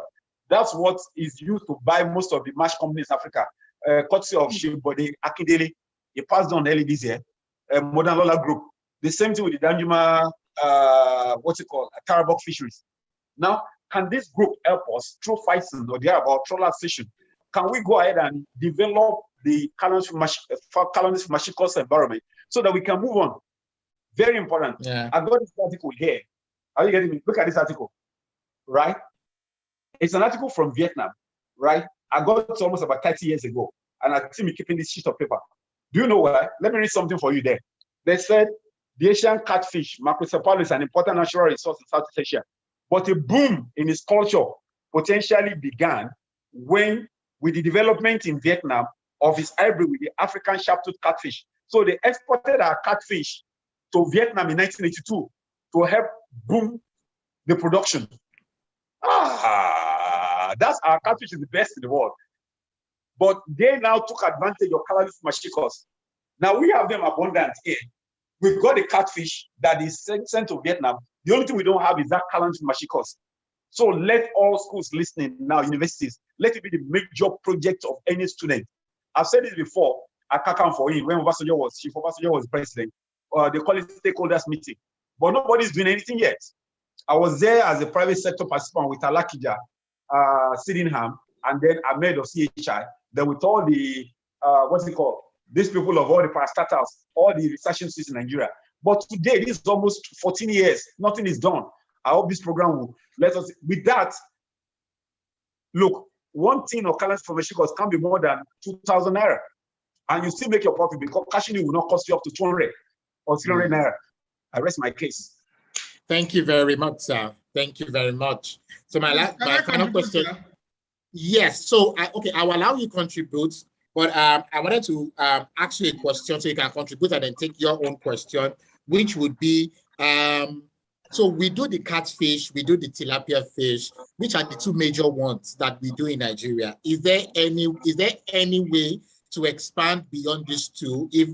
What are the limitations to expanding beyond these two? Because I know that the average Nigerian, I mean, we eat fishes beyond these two, but these are the two major ones that are actually really cultivated in Nigeria. Is there anything that we need to do intentionally in terms of research, in terms of investment, to be able to allow us to expand beyond just breeding catfish and tilapia? So you can respond to the previous question and then take this question, sir. Over to you. Thank you very much for that question. But to buttress what my guy just mentioned now on the issue of that aquatic weed, I think we should look inward with regards to that, sir. Because in Nigeria, as we speak, I remember way back in 2003 or thereabout, when I did my BSc, what's it called, projects then, I used this, there's a tiny plant called duckweed. Yeah, duckweed, lemna or something like that, that I used to feed my fish that time. And over time, we have seen a number of this type of aquatic plants that are also present in our country, which can also, if we take a sample of the aquatic plants you mentioned, and the one that I just mentioned, there are so many of it, there's a number of them. If we compare the quality, the nutritional quality, it's not impossible that it's likely that we are going to get something that can serve as alternative and that is locally available in our country. That's what I want to add to what you guys just said now. Then, on the issue of the question you asked me, please quickly recap it. Sorry. Hello? Akinwumi? We lost him. We lost him. Please, can someone recap the question? Okay, other species, yes. Other species, I remember that, sorry. Other species that can be cautionable species. You see, Nigeria is endowed. For goodness sake, we are endowed. Let me say the word again. We are endowed with indigenous species that are cautionable. Yes, that are cautionable. Just like a guy mentioned earlier. Look at the issue of our African catfish. This same our African catfish that have been taken to almost all parts of the world. That fish alone is our fish. One. Then our tilapia that we are also talking about, that we say we are doing now, is also our fish, because it's Oreochromis linoticus, for goodness sake. Oreochromis linoticus is indigenous to Africa. Just like Clerus garipineus is African catfish. Oreochromis linoticus is also African Nile tilapia, which were just worked upon by World Fish to get what they call gift. Not genetically, genetically farmed tilapia, not genetically modified. I want to correct that. I don't want us to get wrong information. Genetically farmed tilapia. They did a genetic work which spanned over 10, 15 years before they came out with what we are now using. If you go to other parts of the world, you will see tilapia in different variants. You see blue tilapia, red tilapia, green tilapia. In Abeokuta here, we have red tilapia, we have green tilapia. But there are other species of fish that are indigenous. Look at Heterotis, for goodness sake. Heterotis linoticus. Heterotis linoticus is an herbivorous, just like tilapia. It's indigenous. Look at other catfish families, like this, the ones they get from River Niger. All these Heterobranchus, Heterobranchus, So these are also indigenous. There are so many others. We have Gymnacus niloticus. Gymnacus, we have only one species of that fish in our freshwater, and very, very expensive. Though it's a carnivorous fish, we agree. Then there's this Tunga river, what do they call it? Elephant fish, or what they call it? There's no big fish like that. Night perch, and so on and so forth. By the time you start snake head is there. Lettuce linoticus, thank you, sir. And so on and so forth. All of these fish, they are there. There are documented work on all of these fish. If you go to New Buza now, Nigerian Freshwater Research Institute, they have a number of these fish that they are working on, whose research can be transferred to commercial farmers.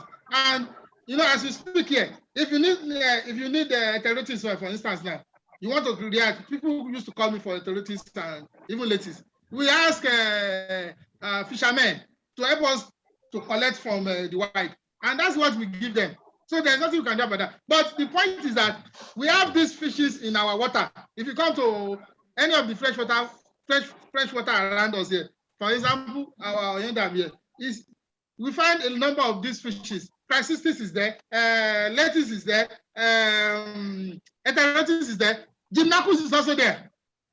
So, and a host of other ones that you find in the marine water environment, in like the Lagos Lagoon, brackish water, the Atlantic Ocean, the marine water environment, a very good number of species are always available there.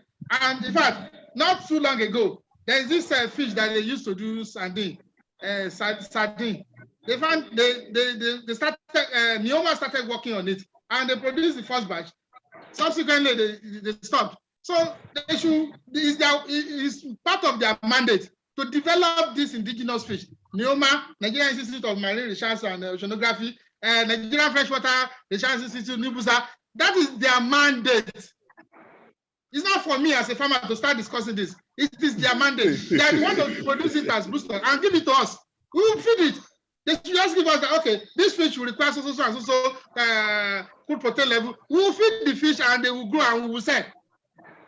That's my point, sir. Thank you very much. Thank you very much, sir. Thank you very much. Okay, I've seen a couple of comments in the chat about those who have tried to get the book. My team is working on that back end, and everyone will be responded to immediately in the next couple of minutes. So, final question to Mr. Ogunlano will be that we've talked about the deficit that has happened that is happening with the number of fish that we're able to produce as against the number that we need. What do we need to do? What do we need to do to close that gap? Is it even possible to close that gap at all? Even if what do we need to do as private sector? What does the government need to do?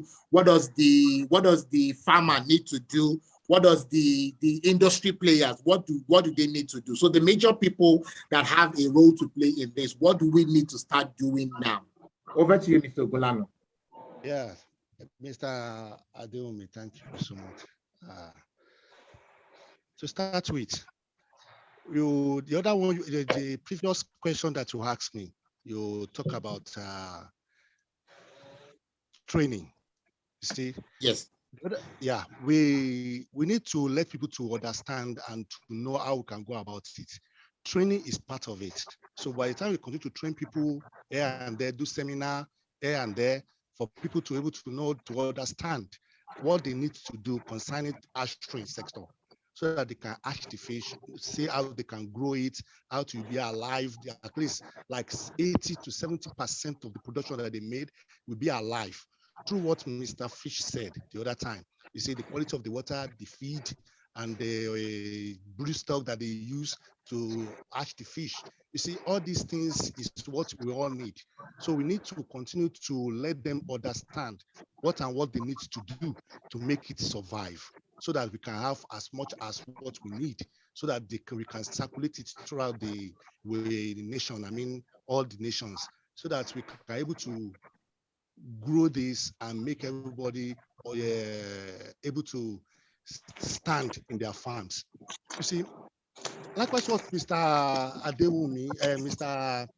Fatai said the other time, concerning the feed that we need for them to be able to grow them, at least the percentage of protein that the fish need, so that they can be able to circulate, so that they won't be able to die.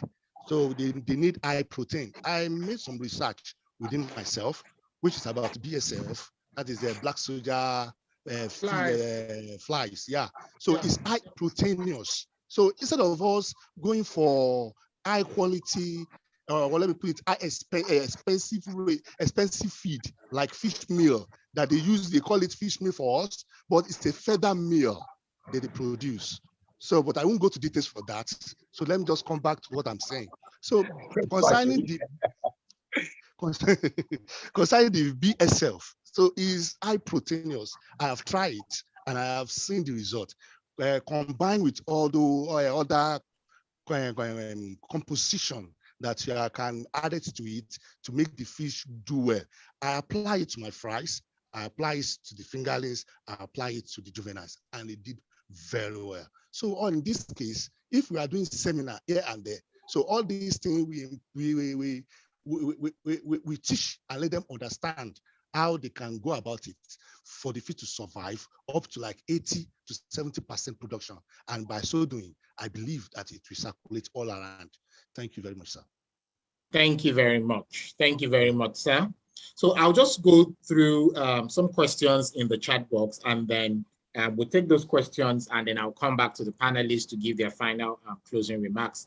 But these questions will either direct it to a particular person or anyone on the panel can take it.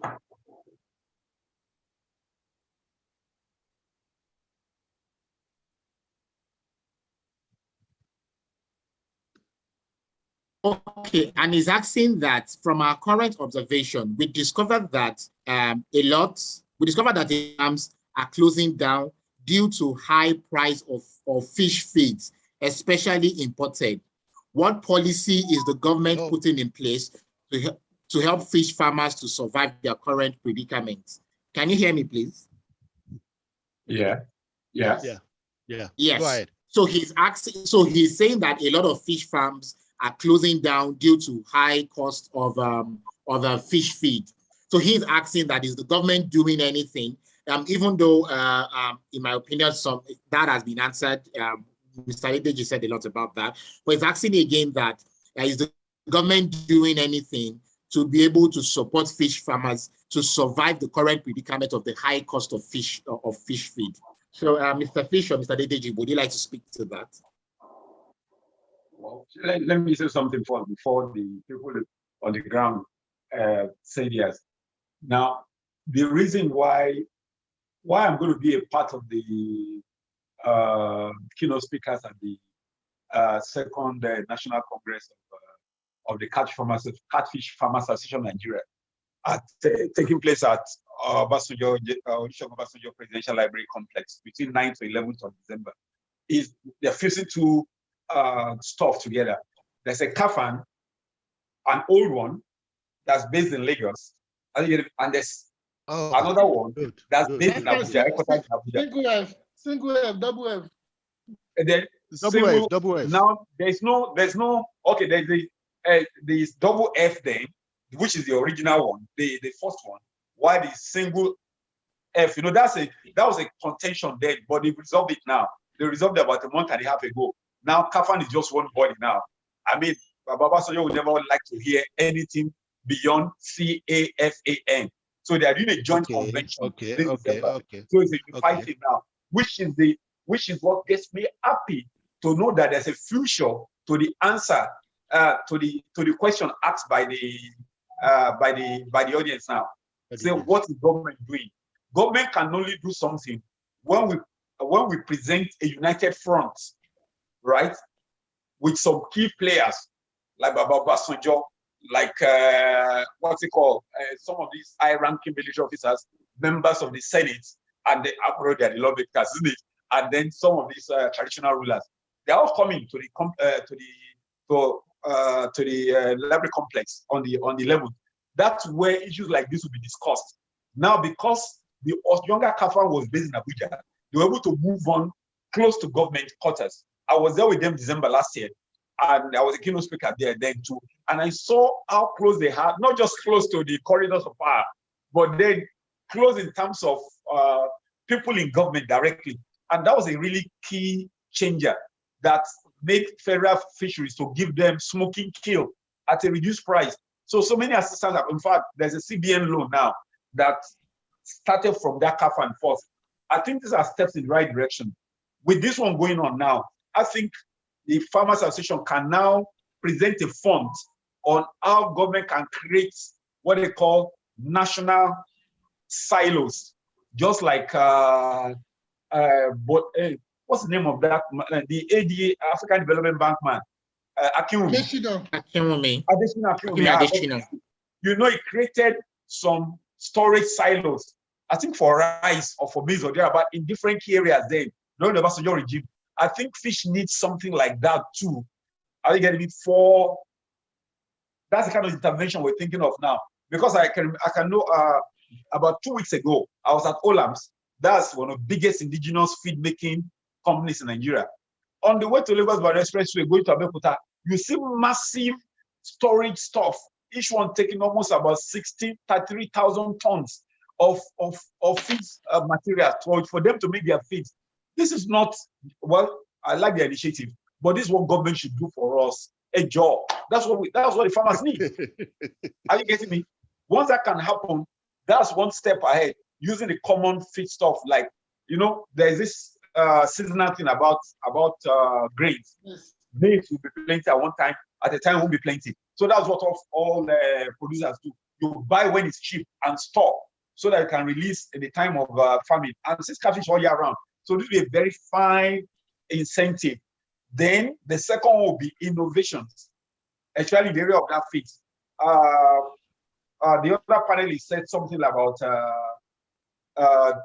they using feather meal, poultry meal to replace fish meal. What can we say?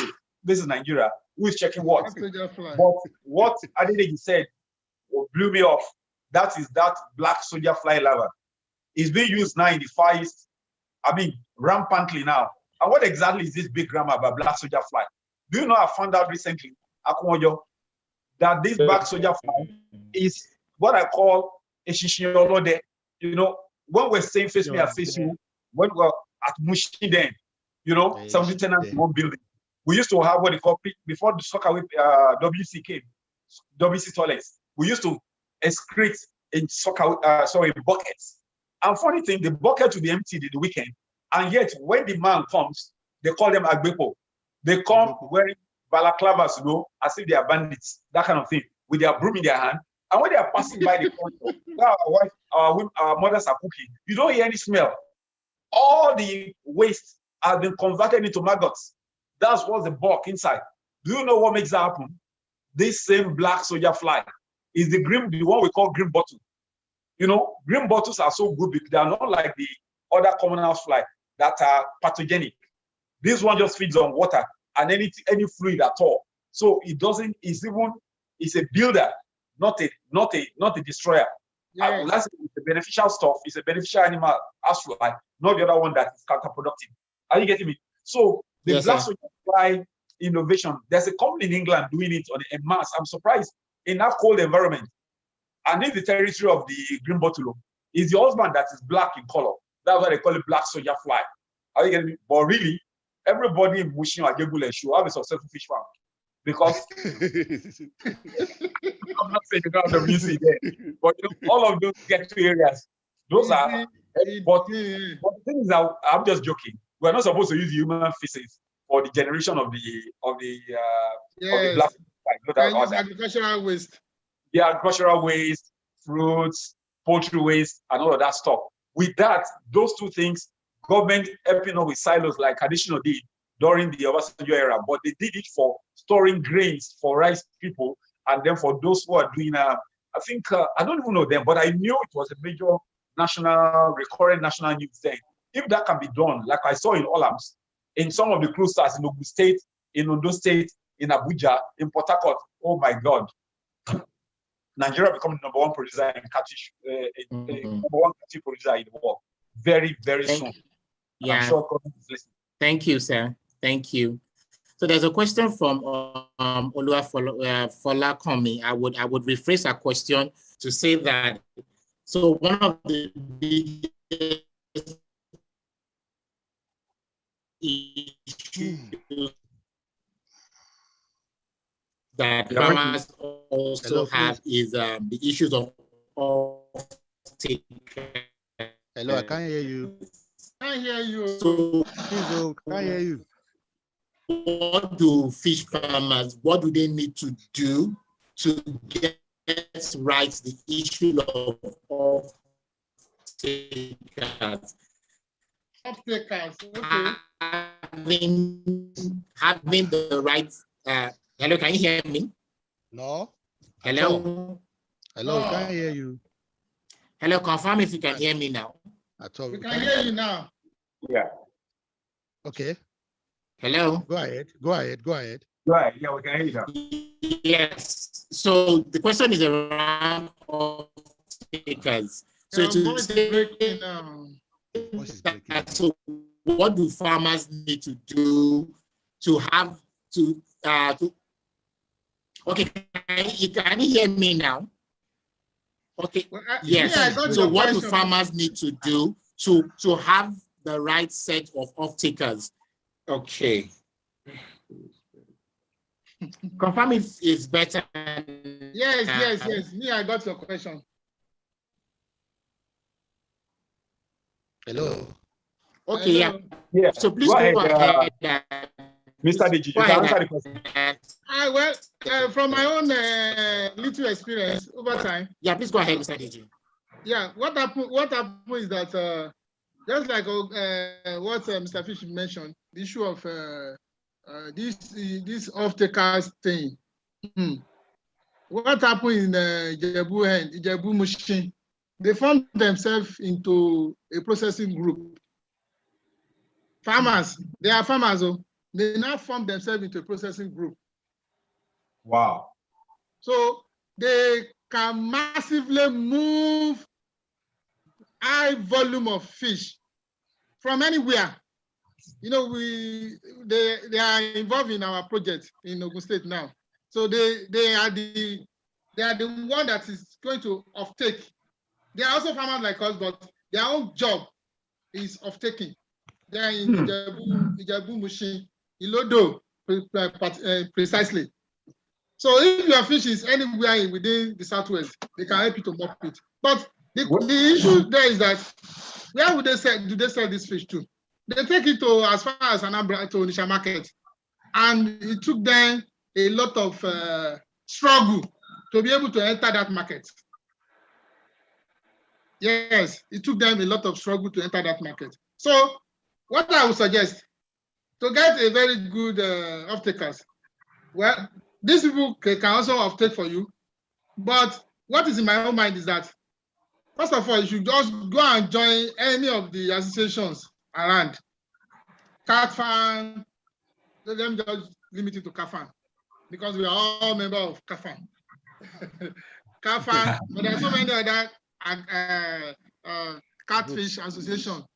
There are so many other fish association. But join the association. Within that association, I'm very sure there are mechanisms for off-taking, which the national leadership will be able to showcase, at least at the forthcoming event. So if you join the association, that's my advice. Join the association, join a local association, maybe the cooperative in your immediate environment. There is a way they sell their fish. Somebody will come in from Port Harcourt and say, I have fish to sell. How do I move fish? How do I come to Port Harcourt to come and help you sell? The fish that I don't even know when you bought the fingerlings in the first place. So, but if I just said that, okay, look for a farmers group in that your locality. There will be one. And once there is one, they have a way of selling their fish. And I'm very sure this should serve. Thank you. All right, thank you very much.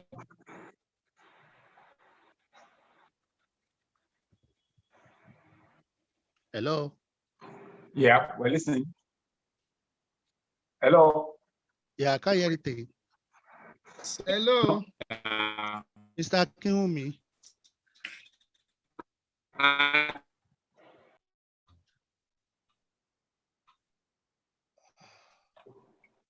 Okay. Hello, Akiwumi, can you hear me? I think it's cut off for now. Okay.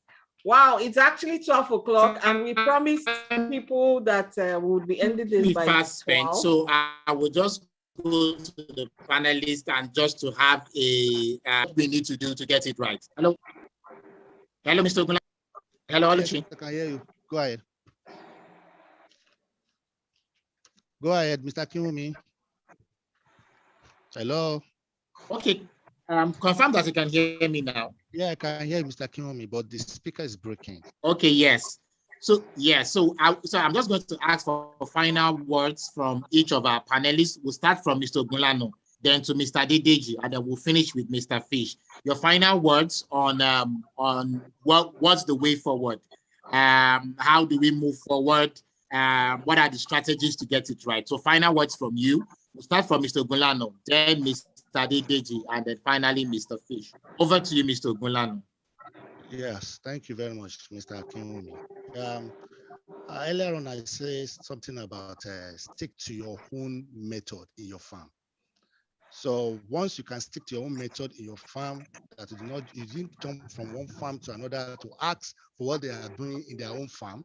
You stick to the way you do your own in your farm that is giving you results without jumping from one place to another.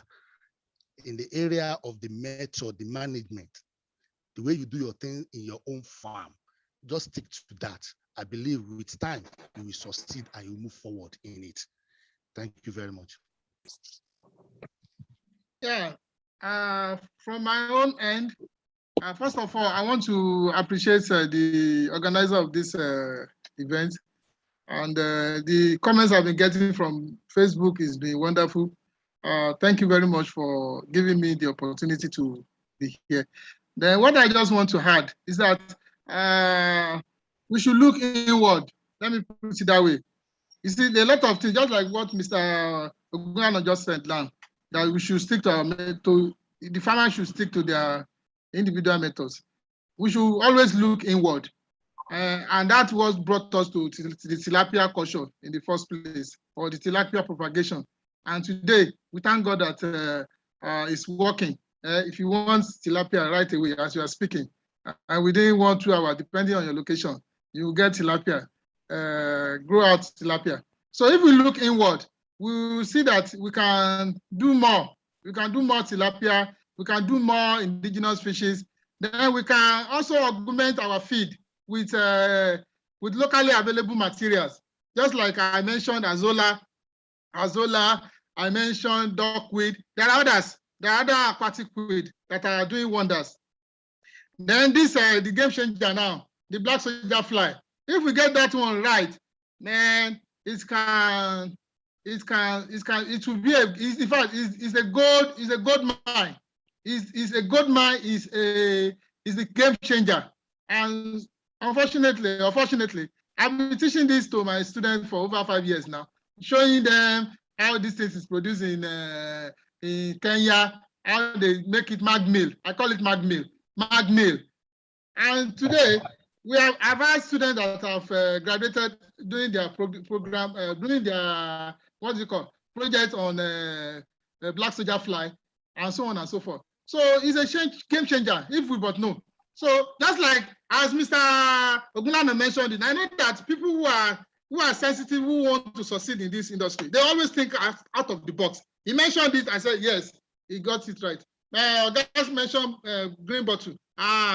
He's on the pathway. We are on course. It may be rough and difficult, but we are on course and we will succeed at the end of the day. Thank you very much. And thank you for listening to. Okay. Can I go ahead? Yes, go ahead, sir. All right. How to move forward, how to get it right. Well, 4 things. 1, keep learning. Keep learning. Either through YouTube, getting books like this one that I brought us together today, visiting fellow farmers if they will allow you, because I know those selling fish could be selfish sometimes, you know? You know what I mean? Selling fish, S-E-L-L-I-N-G, and then selfish, S-E-L-F-I-S-H. But if they're selfish, you can always join Facebook groups. You can always even travel. I've traveled over 4 times, Malaysia, Germany, Singapore. You just mentioned quite a few countries. And what takes me out? Fish conferences to learn more. Then number 2, get mentorship. I've got almost close to 1 million people that are mentoring online through my YouTube, through my YouTube channel, Mr. Fish World. And why? Because nobody wants to invest without knowing something. And even when you invest, you must keep learning non-stop because there are vagaries along the line that you are facing. So mentorship through somebody who knows what he's doing. And be careful when it comes to mentorship. Do your cross-checking. Make background check, because there's so many young boys now who are like Yeah, they're going to grow big. But then you that's a businessman who's been in the game for 30 years in your business, you now put your retirement benefit under one guy who is just 2 years of business to mentor you. That's the road to disaster. Wow, suicide It's your mission. last money now as a retirement person. And there are plenty on YouTube. So just be careful about that. Then, like I said that again, join groups, not Facebook group now, like Kafan, Faison, there are quite a few of them online. Just say fish groups. But thank God they are coming together now. And if anybody who is on this listening platform, this discussion forum now, they should just, if there's a way we can post, I'll send it to Oluchi to probably post their jingle of the mother of all meeting of all captive farmers in Nigeria, 9 to 11, Obasanjo, Olusegun Obasanjo president. In fact, your book should be there. Oh my God, your book should be there, Faith Foundation book, because it's a book. I tell you, it's going to be thousands of people who are going to be there, and it's all about catfish, catfish, catfish. So why won't you be there? Even if you just want there, if you are not there, let the book be there. Your channel, are you getting me? They should have access. Everybody there who wants to buy the book, know that about it. So joining groups, and then finally, training programs, diversifying. I've taken it up myself to teach guys who are just 3-4 years old to be keeping fish, aquarium suspect. From there, your fish gives back in your tank, and then you seem to be loving fish. Some of them keep this aquarium for 3-4 years. Tell me when they grow, will they be a fish enthusiast? I think that's the way forward. Telling the new generation, and most of them are now doing something now. One secondary school student, do you know, told me that he's developing an app. Are you getting me? After an Israeli company, Israeli company did one, they call it Gavish, that reduced manpower on a farm that is doing multi-tonnage into one, and that person doesn't have to be on site. They call it Gavish software. I don't know about software, we're old school. So these young ones are doing some wonders. You can imagine, as I'm talking to you now, I'm seeing what's happening in my farm, I'm just pressing some button. Those guys are telling me, by the way, an JS3 student is the one teaching universities in Akayaba Tech. Why? He came to my place on excursion, and the new fingerling production, they are now the one teaching university students. That's the way forward. Introducing the new ones into it. And I think that's enough message for now. All right. Okay. Thank you very much, sir. So I know you're an orator, and if we leave you, you'll talk till the end of today. Okay. Thank you very much to all the panelists. I mean, I really enjoyed the session, and I learned a lot, from all the conversation, and then I also learned some new tongue twisting fish names. For this session, because a lot of people have been asking in the chat box, so is this recording? Are we going to get it? The video, it's on YouTube, because we're streaming live on YouTube. And I know my colleagues have posted the link in the chat box. Please click that link. You can always refer back, go to our YouTube page, and you can watch this video. Okay. And then there have been a lot of questions around how to download the book. I also know that we have put that in the chat box, the steps you need to take to download the book. Then there have been questions on, do I need a coupon to pay? No, you don't need a coupon if you don't have one. Those who would require to impute a coupon are the people who we issue coupons to today. And then some people are now saying, I have made payments, but I haven't gotten the book. Not to worry. It's just an issue we have with the payment gateway. Before the close of business today, you definitely get your book. And then for the winners, because we had mentioned some winners. I'm going to read out the names. My colleagues will also paste that in the chat box. Yeah, some people are asking for contacts. I think they pasted it in the chat box as well. So I'm going to read out like we promised, the names of the coupon winners again. So for the first 5 people, I know I had mentioned 3 names initially, and then yes, I said I would complete it when we get to this point. Okay, so the first 5 people are Subo, but Ese, please help me paste it in the chat box. Tubo Tamuno Jack Reese, Olayemi Ayeola, sorry, Aminat Babatunde. Then there's Pepito Dijamba and Osaro Ayeola. And we'll require your email address if we don't have that already, because that's how we can send your coupon to you. So if we don't get your email address, you will not be getting your coupon. And for the Q&A, the lists of winners, they will also paste that in the chat box, is Oluwakemi Oyelade, Bola Joda, Kenneth Odemenam, Tong Zumbat. Wow, this sounds very foreign. David Ndu Onofit, Benjamin Wokolo, then there's Kikelomo Obafemi, Aminat Babatunde, and then Kehinde Olatoye. So please, if you've not sent your email address, please send it. That's how we send the coupons to you. And we had promised that if you stay till the end, we have one more batch of coupons to give out. So we're going to oblige our panelists to each pick a random name from the chat. So, I mean, it's like a lucky dip. So they'll just pick any name. And yeah, we would add them to our coupon list. So we would start with Mr. Ogunlana. Hello, sir. Hello, I'm still with you. Now we can't really hear you. Can you hear me? Yeah. Hello, I'm hearing you. Okay, so just pick any random name from the chat, from the participants. Yeah, I can't even see it on my iPad. Oh, you can't see it? I can't see it. Okay, while you're trying to figure that out, Mr. Fatai. Tola Olukoni. Who? Olutola. No, Olutala is our colleague. Wow, Olutala, you just won something. Can please pick another name? Olutala is. I can't see the other. Oh, we can't see any other name. Why is it that? We have only 9 people left on the panelists. Yeah, okay, on the panelists, please go to the attendees. Okay, please. I have Osaro Ayeola. No, Osaro has won today. Another name, sir. Sorry. How about Adedoyin?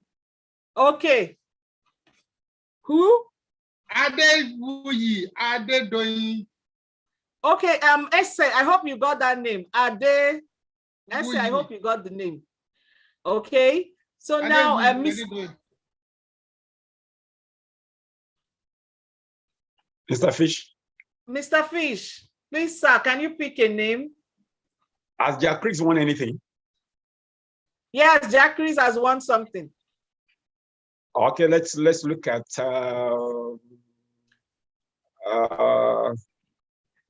Olutola Olukomi. Did you win anything? Olutola, you've been winning. No, not Olutola, another name. Somebody is saying he has been here for long. Okay, okay. How about Michael Ario? Okay. Michael Ario. I think did Michael win before? No, I don't think so. Okay, so Michael Ario it is. Michael Ario. Okay. Or Pepito Jamba. Because if Michael has won something, then why not pick Pepito Jamba? I think he's an African. He's an African based in UK. And Pepito has won something. Oh, he has won something too. That's okay. Yeah, no, we'll add Michael. I don't think Michael has won. Somebody is saying he has won before. Who has won before? If not, then so now we will move to Mr. Ogunlana. Are you able to see the names now? No, I'm still figuring it out.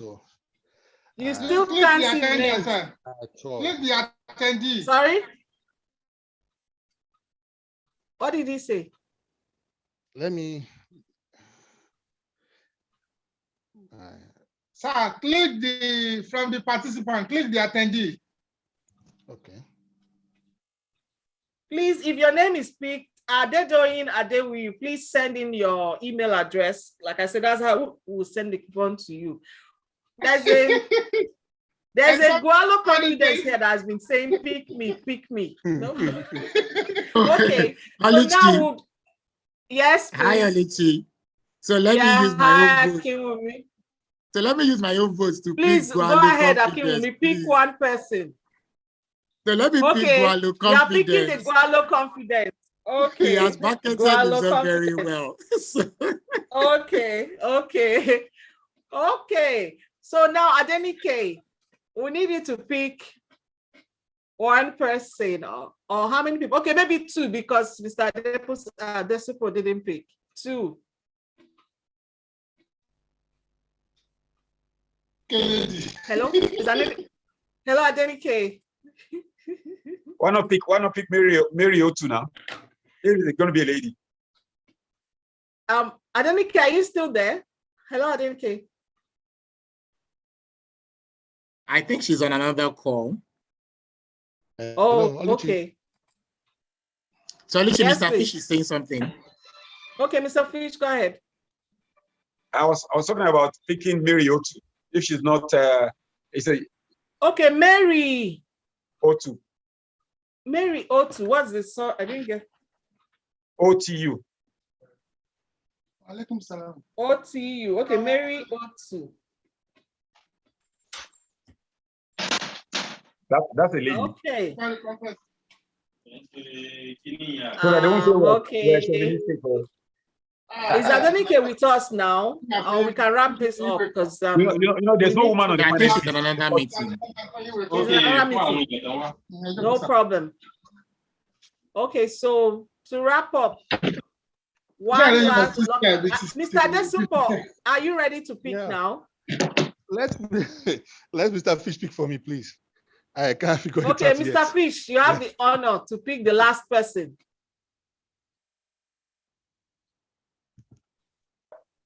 Emero.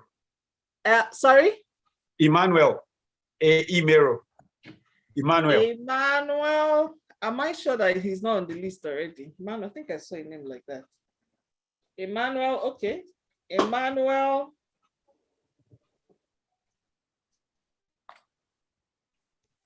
Ehimero. Yeah. Okay, please, if you are picked, would like you to put your email address. Esther, please collate all these email addresses, and I think we've come to the beautiful end of this event. Once again, congratulations to all our final winners. Hello, can you all hear me? Yes, we can hear you. Somebody is saying, I hope you have my email address. Put it there just to confirm. Just put it. Don't assume that we have it. Put it down. Okay. So now we would like to say at this point, thank you to the awesome individuals who contributed to the development of this book. And I'd like to mention their names, or the names of their farms. So we have DKM Farms. So we have Hackle Farms, Mr. Fish Nigeria Limited, Running Ideas Farm, Integrated Fishery Farm Products Limited. We have Ekembra Koroyo Farms. We also have Nimak Farms, and then we have Mars Fisheries. We would like to say a very, very big thank you for helping us with the words of this book. And then also to our wonderful, I mean, most of them are actually the speakers. I wanted to say to our wonderful speakers today, your labor of love, I mean, it has not gone unnoticed. Thank you very much. And to everyone who has made time to join this event, we also say a very, very big thank you. And please don't forget to buy and download this book. And like we said, Mr. Fish, you said you're going to buy like how many copies? We are holding you to that. And then we'll sort out all the issues what we have do? with the payment gateway. And you will all get your books today. And then subsequently to be easy. Somebody had also mentioned that they were trying to buy from, sorry? Mr. Fish is saying something. Oh, okay, Mr. Fish, go ahead, please, sir. Hello, sir.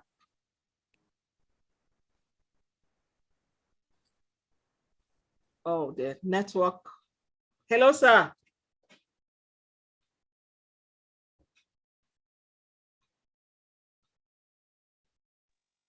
Okay, so I'm guessing, I don't know what. Okay, maybe yes, after this, sir. So post your link on my YouTube page. Are you getting me? Thousands You of post people it watch on your just YouTube page. Okay, no if problem. possible. People talk about that saved me from having to talk to 10,000 people. And I'm sure once I say put something under it, please download and purchase this book. Simple, they just purchase. No problem, sir. You would please help us do that. And yeah, to all the other panelists, however you can also help us do that so that we spread the word. Yeah, I think once again, like I was saying, to everybody who made time to attend this event, we say a very big thank you. And please don't just download the book, make time to read it. And we also hope that every page helps you, uncover great business ideas or ideas that you require for your business. Okay, it is time to say goodbye. I remain Oluchi Johnson Achibiri. And yeah, we promised you 12 o'clock. So it's 12:20. We're still somewhere around that time. Thank you, everybody. All right. And okay, somebody is still asking for link. Calls are coming in for me now. Link for download. Yeah, we would post that on our our social media pages. And then of course it's on the website. Just go to payfoundation.org and you would see the link to download the book. And like we mentioned, the YouTube, this video is also on YouTube, so you can watch and get whatever information you didn't get here. Thank you very much, everyone. We'll be signing out here. Do have a very beautiful week. Thank you. All right.